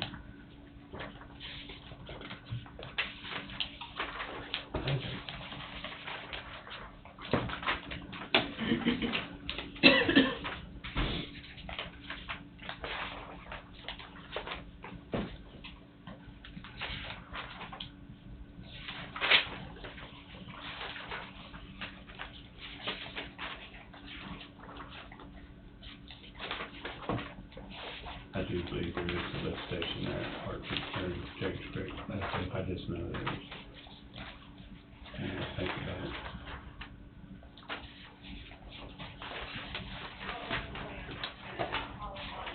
Airport's given.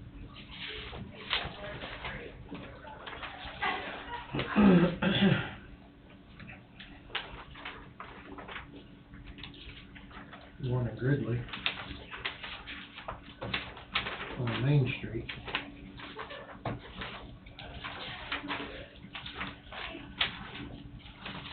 What that's, Clear back behind the meadows and all that stuff, and it's clear, yeah, it's clear back. It's just, it looks like a old station or service shop or something on Main Street in Gridley. It's near the fire station now. Is that the fire station? That's where Main, where head out of town, Mm-hmm. isn't it? That's what I would say. But the description doesn't give us anything.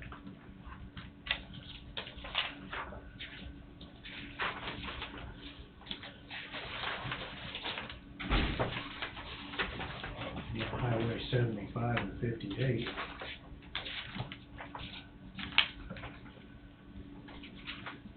what's that, the turnaround? No, it's just a Between the turnaround and the highway. like that creek, that slough there. I see. Who the heck owned that land? His name was M. He passed away a long time ago. What the heck? What are you talking about?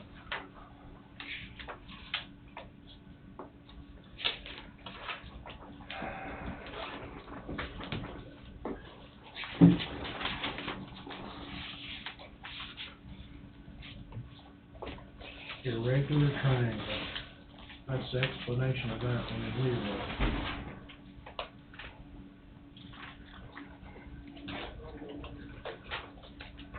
Well, Jim South, owns a little loop on the creek part of it, and then Jim Hess owns the part that touches it on the east part there. Two different landowners. I don't know that it's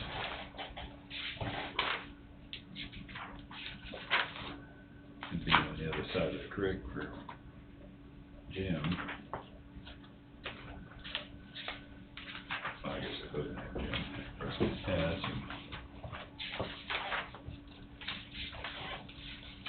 Okay, that's what the hell.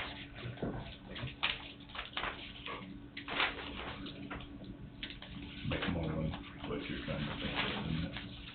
I think that's right. Yeah, was the guy, Bill McMullen. Yeah, that's the one.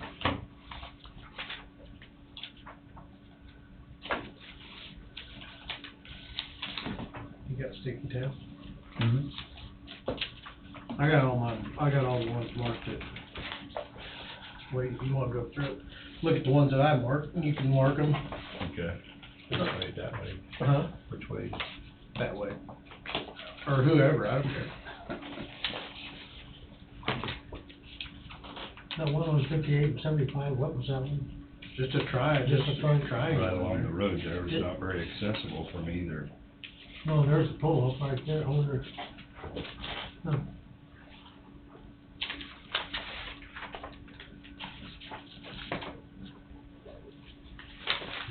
Guess maybe there are numbers in the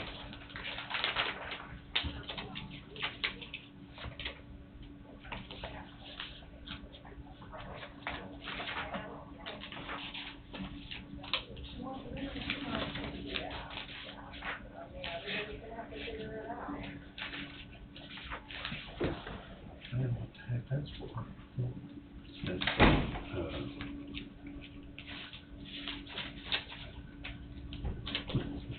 it's just south of the east parking lot there. Helicopter pad and everything. Mm-hmm. Gosh, I can't remember her name. Environment Williams County Inlet.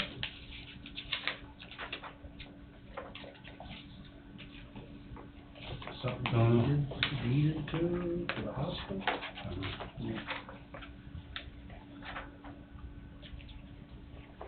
Personally, I noticed there used to be a clinic there. Kind of if you had that, then the hospital did do something. I think that was a reason for having it in my head. Yeah, nice lot for a house, paying taxes. True.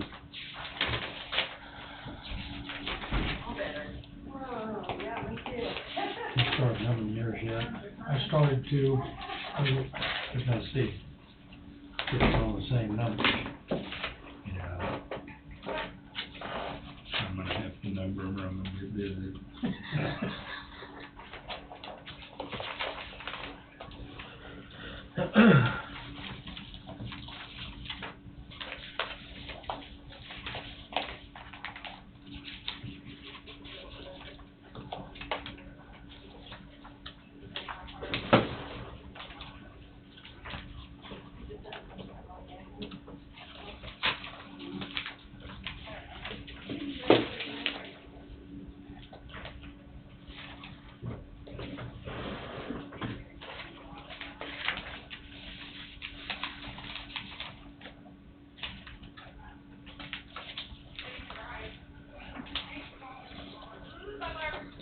You'd think if we got them, there's gotta be a good explanation why we got them. But I'm not seeing it on some of them.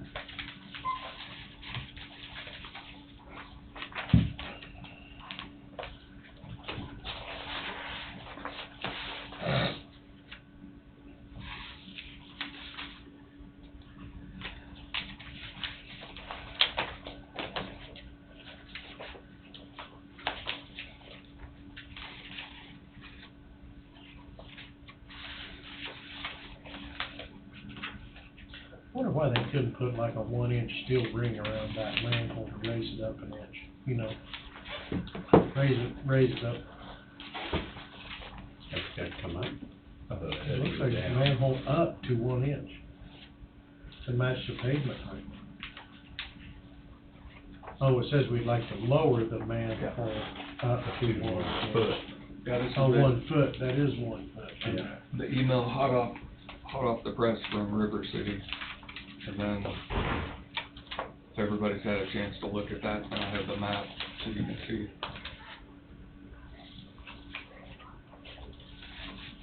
Each where Rick Prince was intended to be very shaded red.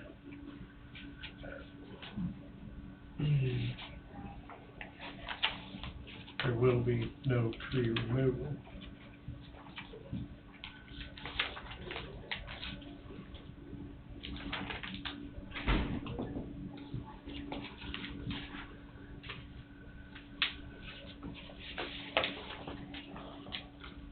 Don's going through numbering the pages. Can you put those side by side so we can see the picture and read the email at the same time? Sure, there's a way to do it. That's all right, they're just flopping the green and the red. Yeah. So on here, It shows there's a tree, but there's no tree right there. And that may have been one of the trees that was moved or relocated across the street. But right there, I think it's the manhole. Where's your cursor? I lost it. Can you see it? Nope. Oh, there you're in the green. I can't see you in the green for some reason. I'm in the green. Where the 11 is? Uh-huh. I'm pretty sure that's where the manhole is. Oh, okay. So they want to keep that a green space.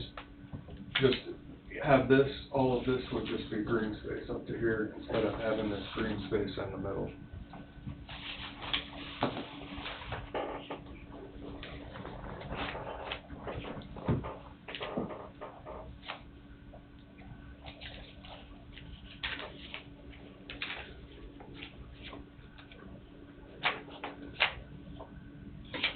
That tree there where the pink is, that tree's already been, it's already moved. Yeah, there's not a tree there. Yeah. And this isn't updated because this hasn't shifted over on this map either.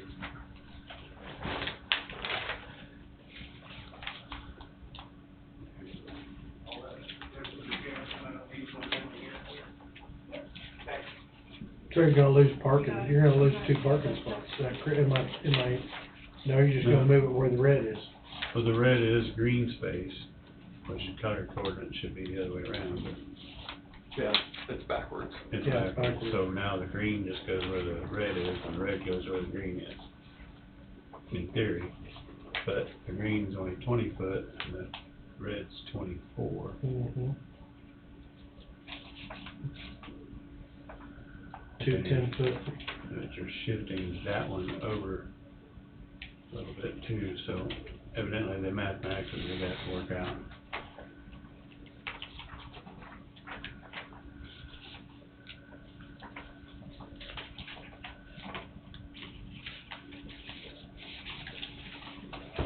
You're talking about the 24 here, and it's 26 Yeah. there.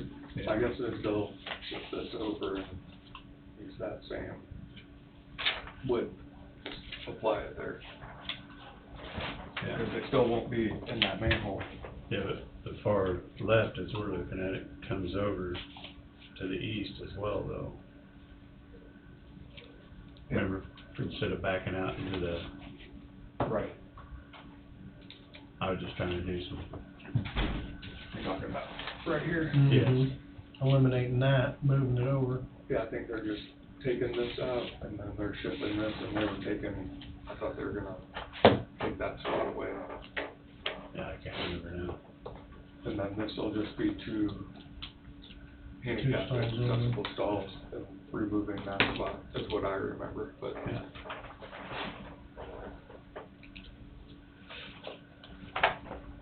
I guess when I see shifting that, you got 24 foot of space as opposed to 20, you're gaining a little bit, but wait and see. There's Jesse's Don, I don't know if you saw, this is the email that I got just a little while ago at 1:44 in reference to what I brought up.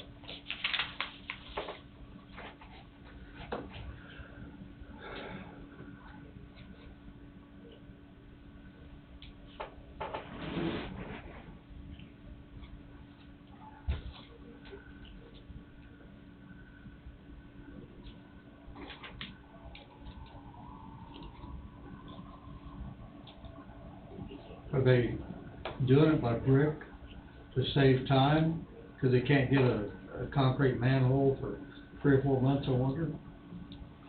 It's an existing. Pardon? It's an existing. Yeah, it's right out north. Yeah, if you go out and look, It's an existing one, they're just gonna add to it. Well, they're not wanting to add to it. They're wanting to take away from it. Yeah, they're wanting to move that green space to where that problem is and make the parking where the green space once was gonna be.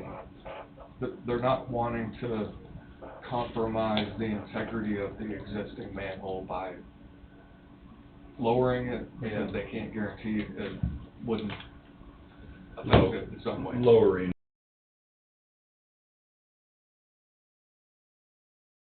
Yep. and then, just ship over. yeah. And Don, it's a pretty good visual if you go out after the meeting's over and take a look at it, you'll see exactly, I mean, it's sitting up out of the ground where they have it dug down quite a bit. When we left our meeting at noon, I walked out there, and it's sitting about that high. Yeah.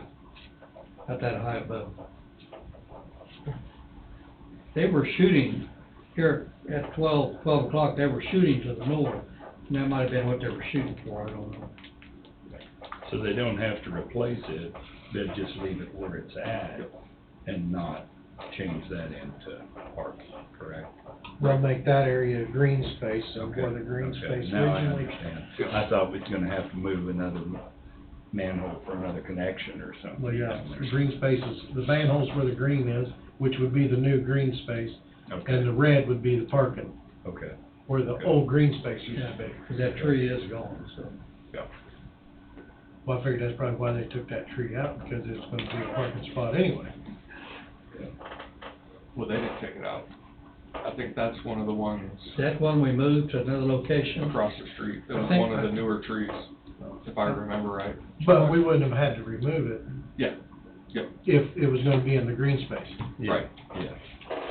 Now it's gonna be in the green space, or Now it's gonna be in the now, parking. now it's gonna be in the, you're out of here space, which Which it is. it is. Okay? Angie's yawning over here, making me tired.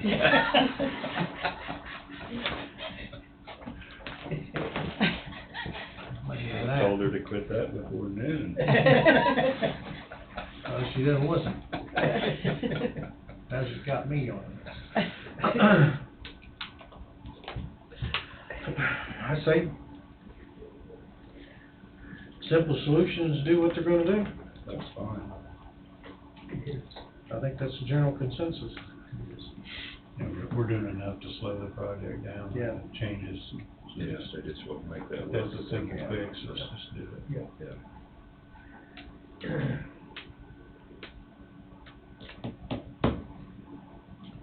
All right, Are we done? that's all I got. Anybody got any new thoughts? Carried into the 2 o'clock hour? Guess we need to do some research on these properties and see what, There's only a handful of, like I say, that one in, says Hartford, I'm sure. After recalling when it says Manville, I'm just sure there's a lift station right there. Okay. I just know there is. Okay. So that would be the reason we own that one. I'll double check that next time I'm out. well, if that's the case, let me count. That'd be that one, so that's 1, 2, 3, 4, 5, 6. Total of 6 questionable, counting the one at Jacob Tree. That's what I have. I'm sure that is what we budget for Jacob Creek. Right, but that, I mean, that's okay if that's, Yeah. if there's a reason to own it. Right. But if there's not a reason to own it, then Right. Yeah.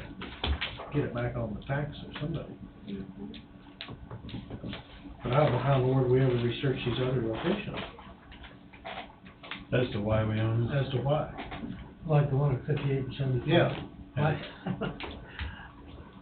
I mean, I could look at it as a correction strip, Yeah. because the lines didn't quite match up. Or was it once the states and it come back to the county? Because that's where that mixing strip is, there's a mixing strip, an old pull-off or mixing strip. Is that where the there. pull-off is? That's Yeah, where the it's pull-off right is. around that West vicinity. west of that, Maybe yeah, it but is. there's a fair distance between that circle and Yeah. that property, I don't understand it. And then this one here in Burlington. It's just down the street here, and you go up the hill to the stop sign there. Where Sixth Street turns into Jarbo, so Sixth and Kennebec, it's before you get to Kennebec, left-hand side. Remember when Russell, with emergency management, was looking for a place to build a tower, and was thinking about giving whomever that spot right there to do it. on, that hill drops off real bad behind those people's houses, and there's a little slough that runs through there. And Souders owned that field, or did own that field, the farm.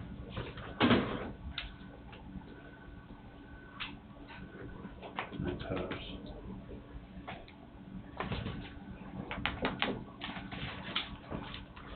Non-usable. Non-taxable right now. Yeah. But I don't know if anybody wants it. They may not want it if they gotta pay taxes. More It's wasteland. one thing they're not making any more of is land. That is true. Person would be foolish not to take it if somebody was giving it.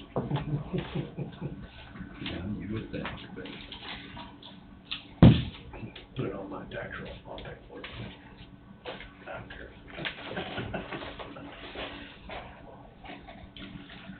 Well, if we don't have anything else, we'll get out of here and go do something else constructive today. Sounds good.